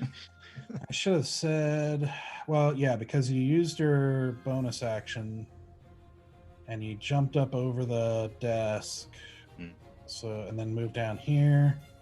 So you are going to take an opportunity attack. Okay. Because you don't have your disengage at the moment. Yeah. That's a 23 to hit. Oh. That'll hit. Can I use uncanny dodge? That's my reaction. Is your reaction? I think she used it last round. New round. It's a new round. Yeah, you're okay. Yeah, you can. Okay. So 4 points of damage after the half. So it's 8. So down to 4. Oh. Yes. Oh, I mean, I'm okay right now. I'm okay. I'm not in trouble yet. Okay. Bad guys. So now their turn. Uh-huh. Dang it, you're supposed to stay there. I had a plan. I'm so sorry. Get you out of there. But now, I'm sorry. dang it. I'm sorry. I thought getting closer to you was helpful. No. It was just perfect where if you stayed put or stay actually where you were on the desk would have been brilliant, but it didn't work. It's okay. It's not your fault. I just had a really, really cool plan, but now it's spoiled. I mean, I can move somewhere else if you need me to. No, it's okay. It's okay. It was like it was like my option A, but I have a lot of good other options as well. Okay. Other fun options. So this one is, let's see. What? Oh shit. It's not going for me. He is going to move right here. And he is going to attack you, but he's just positioning right there. Okay. That's a natural 20. Oh good. Oh good. Let's go ahead and say it. Stone's endurance. Stone versus stone. Fight stone with stone. That's what my mama taught me. Fight rocks with more rocks. The battle of the So 16 bludgeoning damage. Damn it. -8. So 8. So it's 8. So you halved it. Yep. So he's going to make another one. On me? Yep. Okay. It's a 14 to hit. Probably doesn't hit. Yes. Yay. Okay, so the other one is going to move right here Oh good. Oh good. Oh good. and attack Asura. Yeah, he is, and I can't do anything about it. So that's a 22. Sorry, 22 to hit. I mean, it might hit. Yeah. Might as well be, yeah. All right. So that's a 13 points of damage. Oh, okay, y'all. I'm not okay. I'm not okay. And then again, Yep, I might die, y'all. 23 to hit. Good lord. Can I can't use my other Oh, reaction, gosh. right? Because I can only use one You already reaction. used your reaction. Yeah. Yep. So, whew. So These guys are tough. Well, Doug's just rolling really well tonight. 16 to damage. So I'm bad. I'm rolling for death save. You're out. So you hit 0. You're I'm- unconscious? Yeah, I'm You're unconscious. unconscious.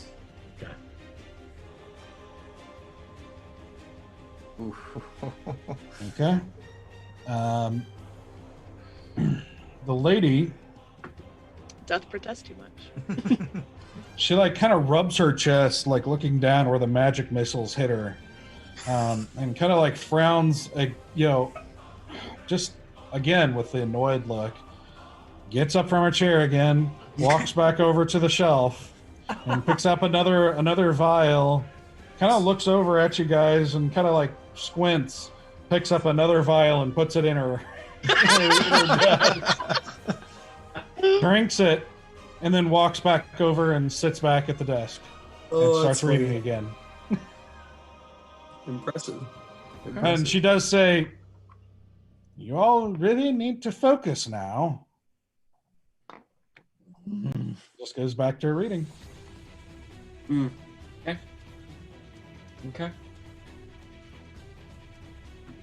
Okay. Listen, focus and intelligence are not things we're known for, you guys. Ugh. When the bad guy is encouraging you to focus, I mean. I know, that's what I'm saying. Like the bad guy's like, get it together. Okay, easy, you're up. Okay. I'm gonna go and run up to about. Let me see if I can show you guys. I'll run to about right about. What is happening? What is I guess happening? Right about here. Oh. Okay. Okay. And I'm going to cast Thunderstep and actually go and grab Asura at the same time. Okay. So now I can do within 10 feet radius, I do 3d10s of thunder damage. And they have to have a saving throw of, let me take a look. Saving throw of Constitution of 15 for both golems, I believe. I don't think I'm gonna hit the lady though. I don't think she's within 10 feet of me, is she? I think so. Yeah, I think she is. Yeah, she Yeah, is. she's just within it, yeah. You'll have to, if you're not wanting to hit her, you're going to have to stop, like basically stand over Asura. Okay, but I'll try to hit all three of them if I can. I'm trying not to hit Valen. That's the only person I'm trying not to hit. I don't know if I can do that or not, but What is it a sphere radius? It's an AoE. yeah, it's within 10 feet of me. Yeah, you're gonna hit him. Oh yeah, if it's an AoE thing, I mean you're gonna hit me. It's an AoE hit. Unless you put it on the desk. If you place it on the desk, I'm probably out of it. All right, either be within 5, either been Ooh, pretty so close close. to Asura or Snatcher. Am I also gonna hit you too? If you're close enough to grab her, you would.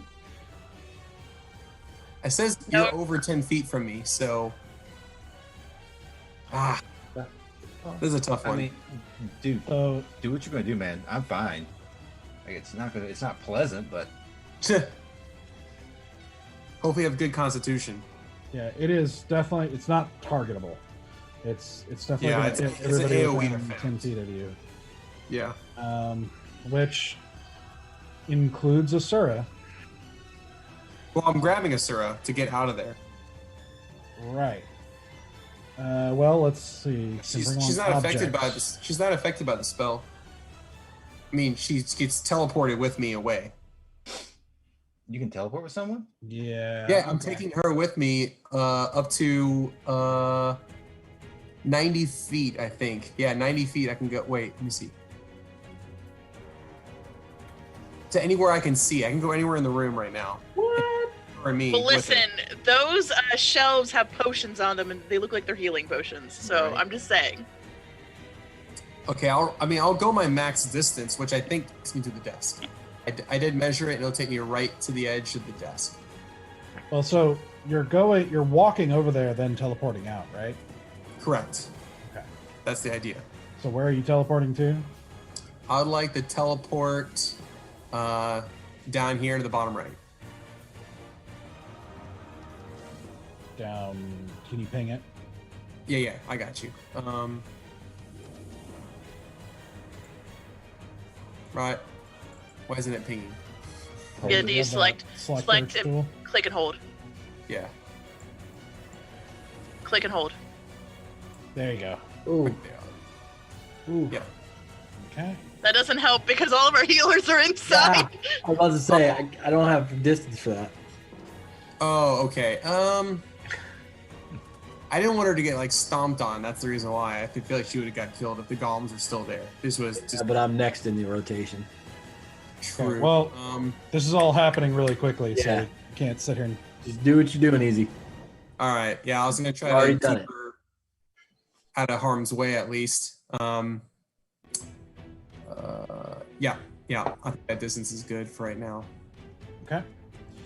So you do that, and then as you see Easy run up unexpectedly, grab Asura, and then disappear. You hear this, and then as he disappears with this thunderclap. So I need Valen, Stoic, and all the rest of them. So basically everybody except Bear and Asura to make your saving throw. It's what did you say it No. was? What kind of saving 15. They had to be better than 15. It's a 7 for me. throw? What kind? Constitution. Okay. Ugh. We're just killing ourselves. At I this didn't point. think I was gonna hit Stoic. Stoic. I didn't think I was within range of Stoic. Stoic's tough anyway, man. That's a 17 for me. Okay. You're tough. Okay. Yeah. All right, Val and I am So it's half damage on a That's save. fine. It's half damage on him. All right. Oh boy. Okay. What am I taking? Okay. What's the damage? All right. The damage is 3d10s. Oh, good. This could go horribly wrong. 21 God. damage. Oh, God. 21 damage. Woo! 21 of thunder damage. To hopefully the two golems and the old lady. And Okay. And Valen. and the valley. But That I was take not the my other intention. Listen, All right. impact is greater than intention. True. And in this way, you impacted our team greatly. All right. So this one failed. This one succeeded, What? and she failed. Oh, goddamn. All right. Okay. So so as this thing happens, you see the golems kind of shake. One of them kind of bracing itself a little better than the others, and taking less. with the other one taking what looks like the full brunt of the damage. All right. Hopefully that did double damage. I think they're weak to thunder, but I could be wrong. Do we get any sense of like rough looking or is it just stone golem? Not yet. So I did a big one, guys. Sorry that it hurt you guys. I didn't mean to do that. I didn't think I was gonna. Yeah. So Stoic, you took 10. Valen, you took the full 21. Yep. Whew. And so what happens is as well is you actually see cracks in the stone appear, and the desk actually just like cracks and starts to lean in on itself a little bit. And you see the woman basically kind of get thrown back against the wall, and you see just blood start trickling out of her nose, and just you see her kind of drop to one knee and everything, and she's like pretty messed up, and she kind of like shakes her head a little bit as the sound clears and everything, and you also feel there's a few pebbles that fall from the ceiling as some dust that falls, and you see her just kind of look up with this frustrated look, and she just stands up and just goes, "Well, fine, if you want to be complete idiots, go ahead." And she just she just puts her arms out. Uh-oh. So it's like come on, kill me kind of gesture. Oh, gotcha. Yeah. It's a kill me gesture. Yeah. Okay. Stoic, you're up. All right, so Oh my goodness. I am going to. Is my range because I turned it off. Snapping, no snapping. I'm within range. All right. Oh shit. So I'm gonna cast Healing Word on Miss Asura, What's your range on it? which is 60 for the range.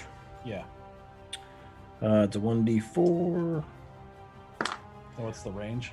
60. You said? 60. Yeah. So and for healing for 7. Okay.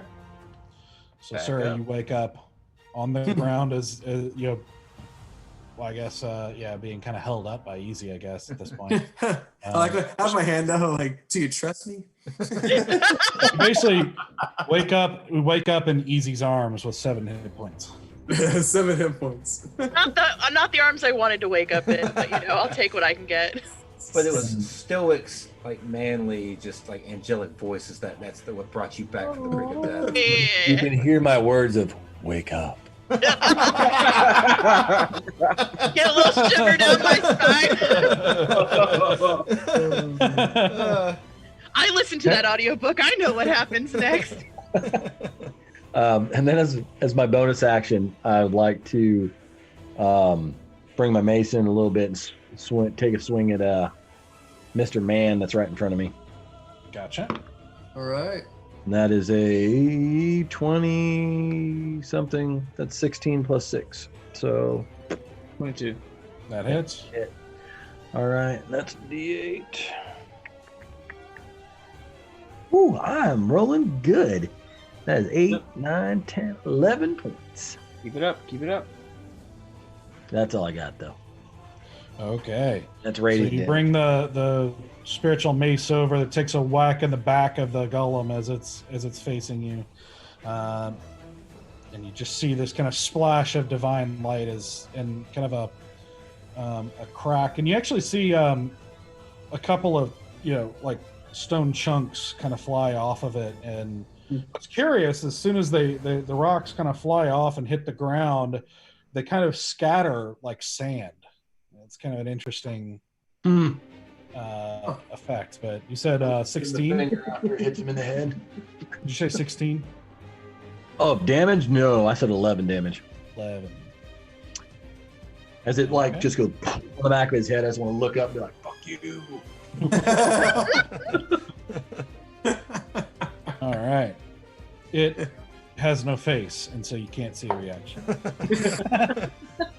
Its eyes gleam. Doing this as hard as I can. Kotok, I want you to make another wisdom saving. Oh boy. Oh no! Oh boy. Oh no! With disadvantage. That's a 12 plus 6. So that's an 18. Roll it with disadvantage. Oh, Mm-hmm. that's a 5. Oh, That's no. That's a 5 plus 6. So that's 11. Oh no. Well, shit. So you seeing this all happen, you just again feel that like this could be easier. This could be. this I could. You know what? I'm gonna do it. And you just think to yourself, yeah, screw it. And you just mentally will releasing the ring.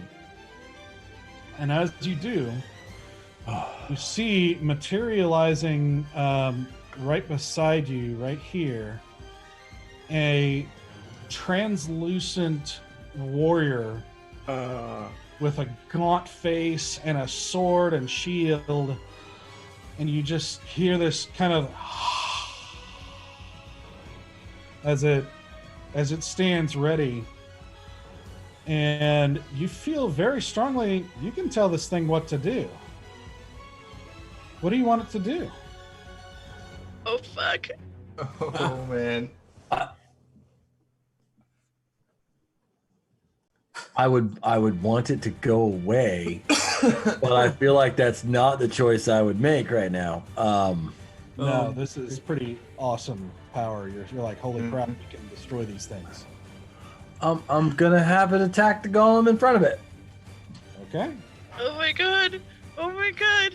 Oh my god! So you see this thing draw its sword with this kind of weird like sound as it draws a sword and makes two quick attacks, moving with this kind of like it makes this kind of almost slow movement, but then as it makes the attack, it just goes like this unnaturally fast movement against this thing with 2 hits.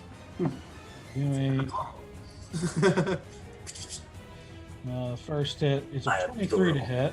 Oh my god! The second hit is a 26 to hit. So total.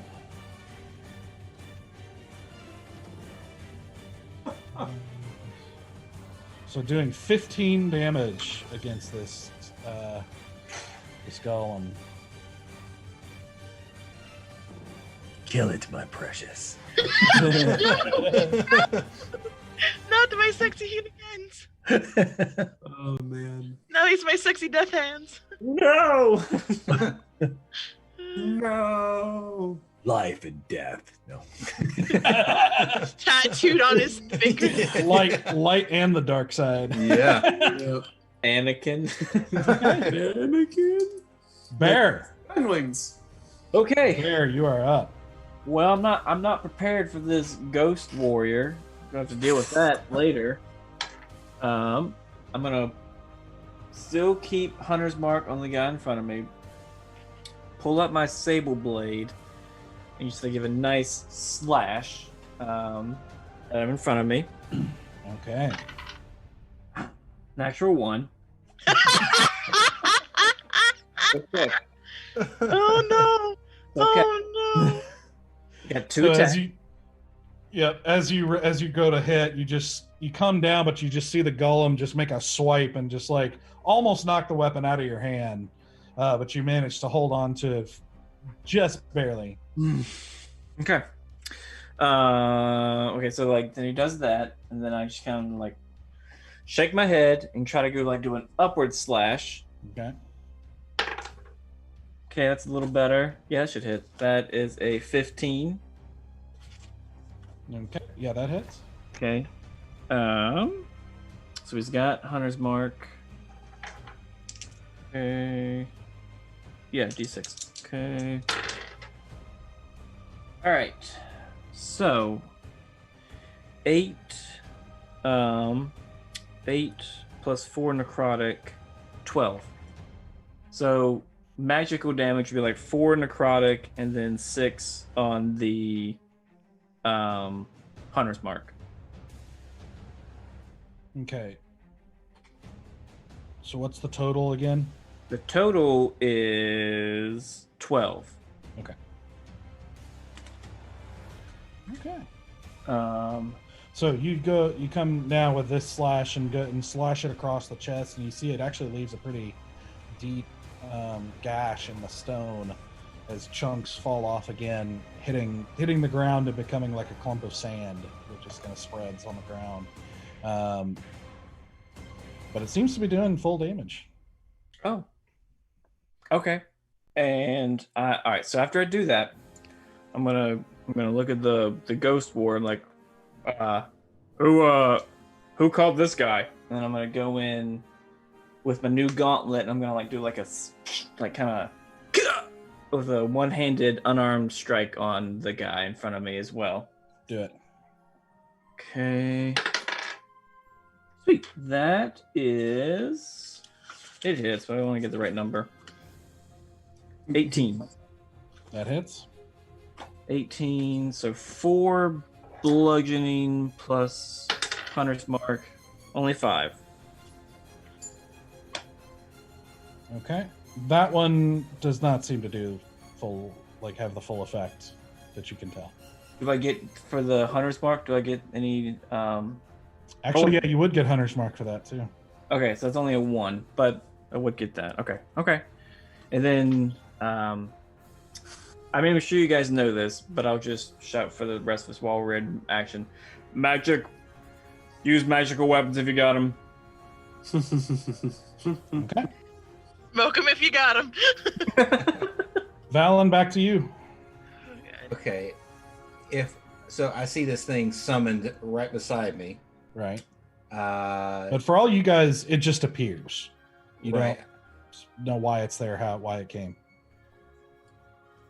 Well, considering that Stoic's pretty close to me, is there any type of physical difference? Do like his eyes roll on the back of his head, and he's just like, his hands outreach. Everything looks normal. Mm-hmm. I look a little happier than normal. Cool. Okay. I'd like to shout out to the lady, why shouldn't we kill you?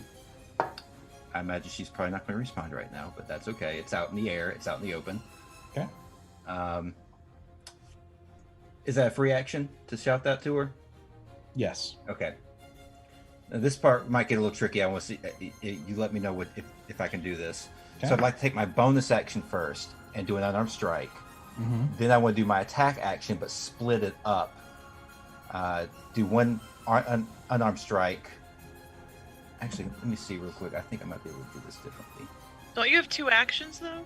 I do. I was going to split them up, but I might be able to do It's this. a single action that attacks twice, and then a bonus action.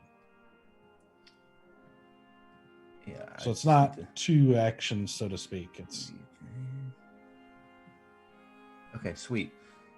I just needed to know this. So I can, as long as I do a melee attack, I get the disengage for as part of my mobile feat. So I'd like to do my bonus action to attack first, to go ahead and attack the golem beside me. And that is going to be a 14 to hit with 8 points of damage. And so I would like to take, as part of my mobile feat, disengage and move back. Let's see how far I've got. Let's say probably, let's do here, about 25 feet. okay. So, yep. And then I'm going to take 2 shots with my crossbow. Okay. That'll work. And that is an 18 on the first one. Okay. With, rolled 8 points of damage. So that's 12 points of damage. Mm, And the second one is a 12 that hits. with 9 points of damage. Who are you attacking? The, I don't know, my pointer click. This one. This one, yep. So it's the one right beside you, Bear. Okay. Cool. And So that's it. again, you're same thing with the crossbows. It's like you're doing something, but not Mhm. full damage to it. Yeah. But you're chipping away at it. Okay. Asura. Well, I'm feeling a little rough, kids, but I'm awake. Mhm. I'd like to use whatever is like half my action or whatever, or half my movement, whatever it is, just to get myself back on my feet again. And I'm gonna definitely like lean on Easy to like help me up. And I'm just gonna say thank you, like while I'm doing that, because I'm gonna be kind Sure. and all. Question: can taking a potion, is that a bonus action or an action? Taking opponent, and I'm going to say it's a bonus action. Applying it to somebody else would be an action. But Okay. just to you to swig one, it's a bonus action. Cool. Then I would like to swig the potion of healing, not the Sure. greater, just the regular one. Do it. So that is going to be a 2d4 plus 2. Okay. Where's my other? Okay. Oh, that's not bad. 4 plus 2, so that's 6 plus 2, so that's 8. Okay. So you're up to 15 now. Woo, I'm not dead completely. Mhm. Not totally dead. Starting to feel some strength return, and Yeah. And so then for my action, I want to take out my crossbow okay. and shoot it at the same dude who is in front of Stoic. This one. Okay. Yes. Do it.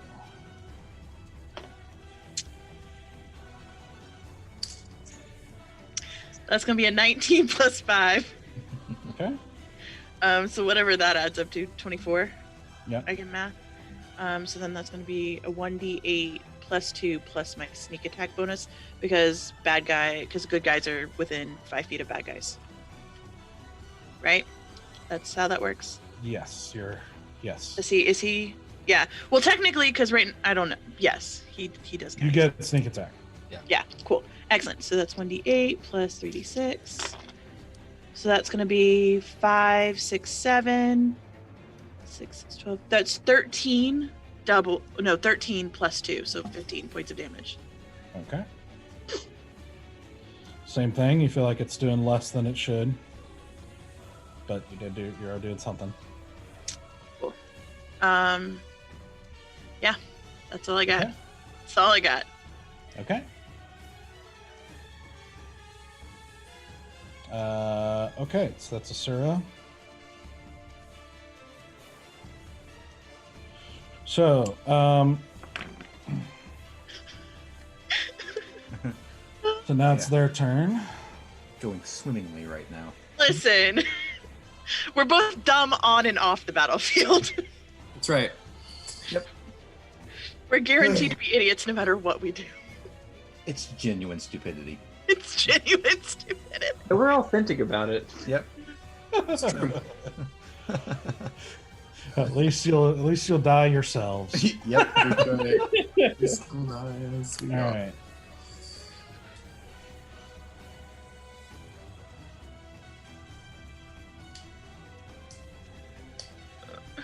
I have so much anxiety. So the lady. So first, the lady looks at Valen and replies to you. Asked why. Why should? Or I don't remember exactly what you phrased, but Why should we kill her, essentially? or why shouldn't we kill you? Yeah. Yeah. And she's like, because I'm more valuable to you alive. That's all. Interesting.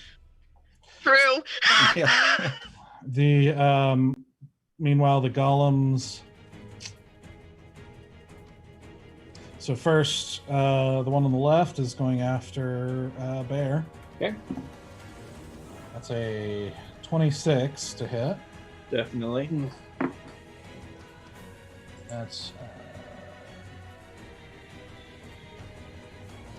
11 points of damage. Okay. And again.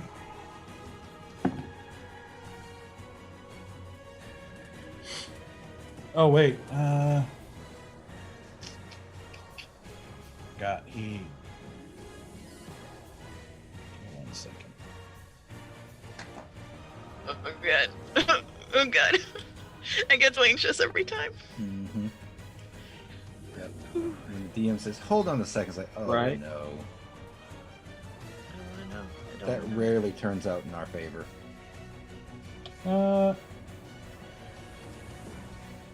So let's see. With this one, in fact, both of them. No, actually, just the one on the left. You can see as it's got quite a few chunks taken out and slash marks and things like that in it. You actually see the glowing symbols covering over it turn red, Oh boy. and it basically seems to be coming at you with a little bit more vigor than normal. Okay. The first attack stays what it was. Okay.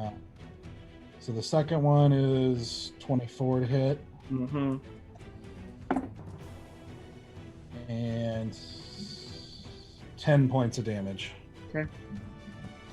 As it, is coming at you with more, vigor.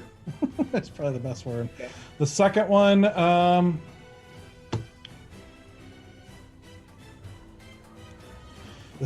is going to take a couple swipes at the new ghost thing that's attacking it now. Good. I hate dead things.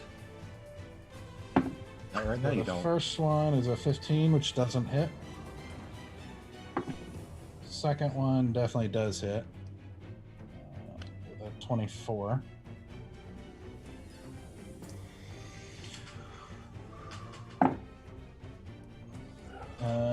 And so as it goes and 12, 16 points, you can see it goes to swipe into this thing, and you see this warrior react, but as the fist basically passes through it, seemingly doing something, but not as much as you would think. And so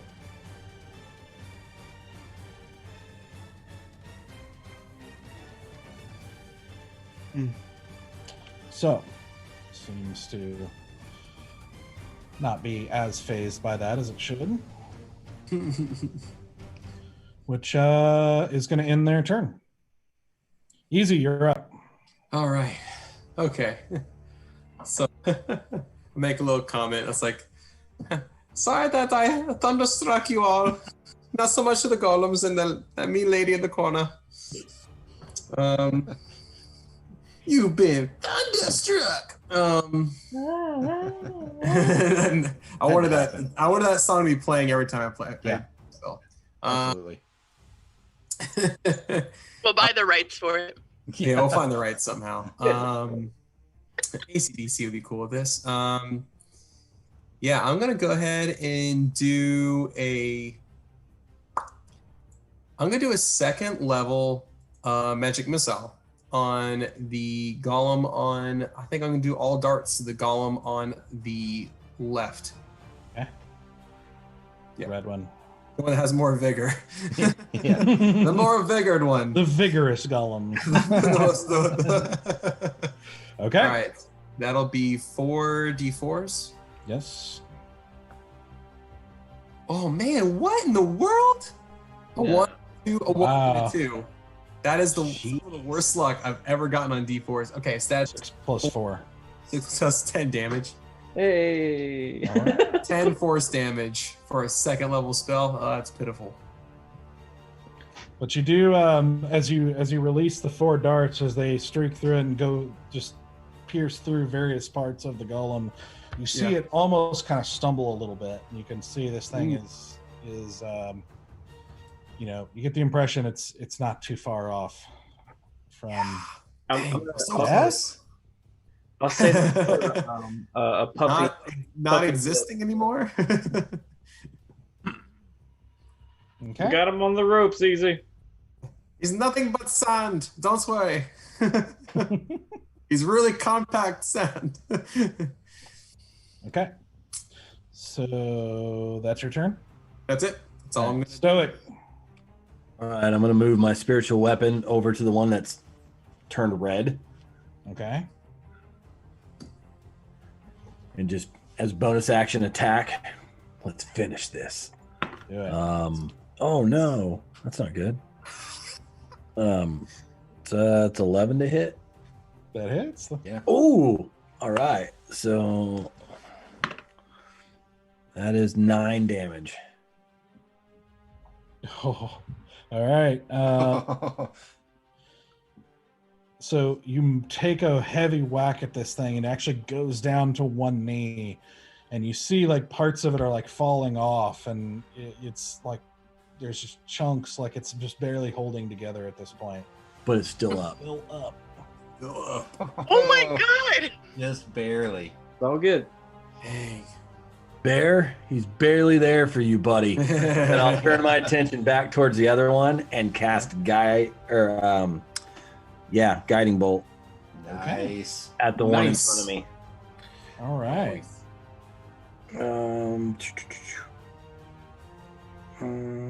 Which is a natural 20. Nice. 6. Yes. Nice. Oh shit.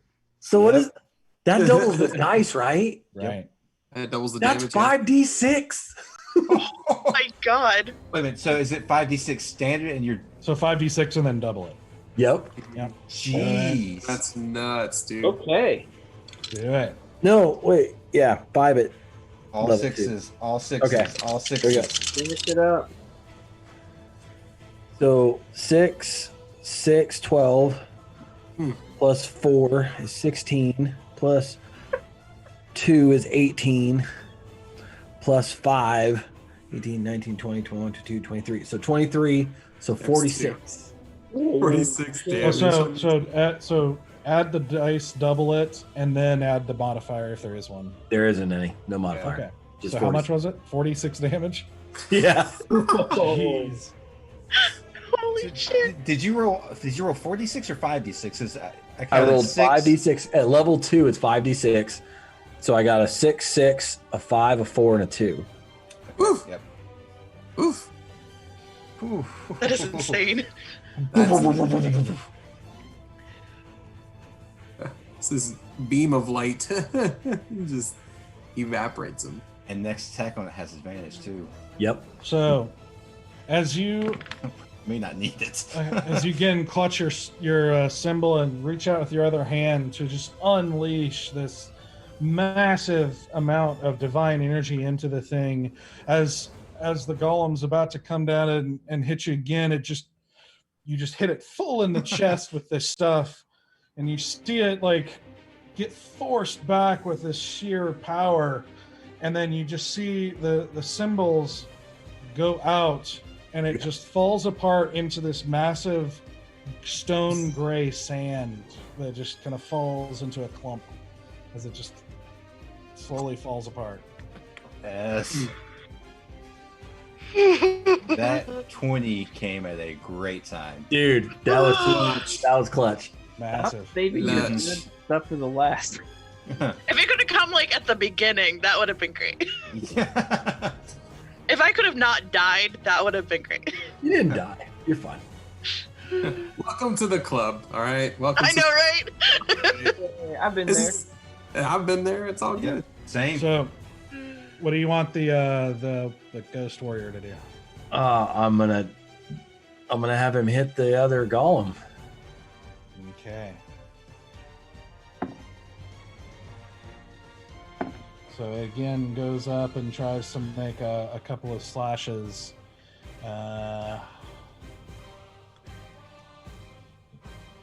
You see, it turns around as the little bits of like cloth and armor around it sort of drift in a wind that's not really there, and you see it slowly turn and look up at the thing, and then it runs and again with that sudden unnatural quickness jumps up onto the back of the golem, reaches around with its kind of shielded hand, pulls the head back, and just goes and like slashes through the head, and as it's holding the head, as the thing then suddenly starts to collapse into that pile of sand as the ghost also just crushes down into the standing in the pile. Can I have it fade away at the same time? Am I in control? Yeah, so of that? yeah, in just like basically 2 seconds time, it looks quickly at both of the piles, and you just hear in your voice or in your mind, you hear a whisper, kind of saying disgust, like no soul, and then you will it to disappear, and it dismisses. Oh shit! It was gonna suck the soul out of it. Oh dang! I'm the big bad, y'all. Oh boy! So, Heading that way. so as the golems stop, as this whole thing falls silent, you see the woman.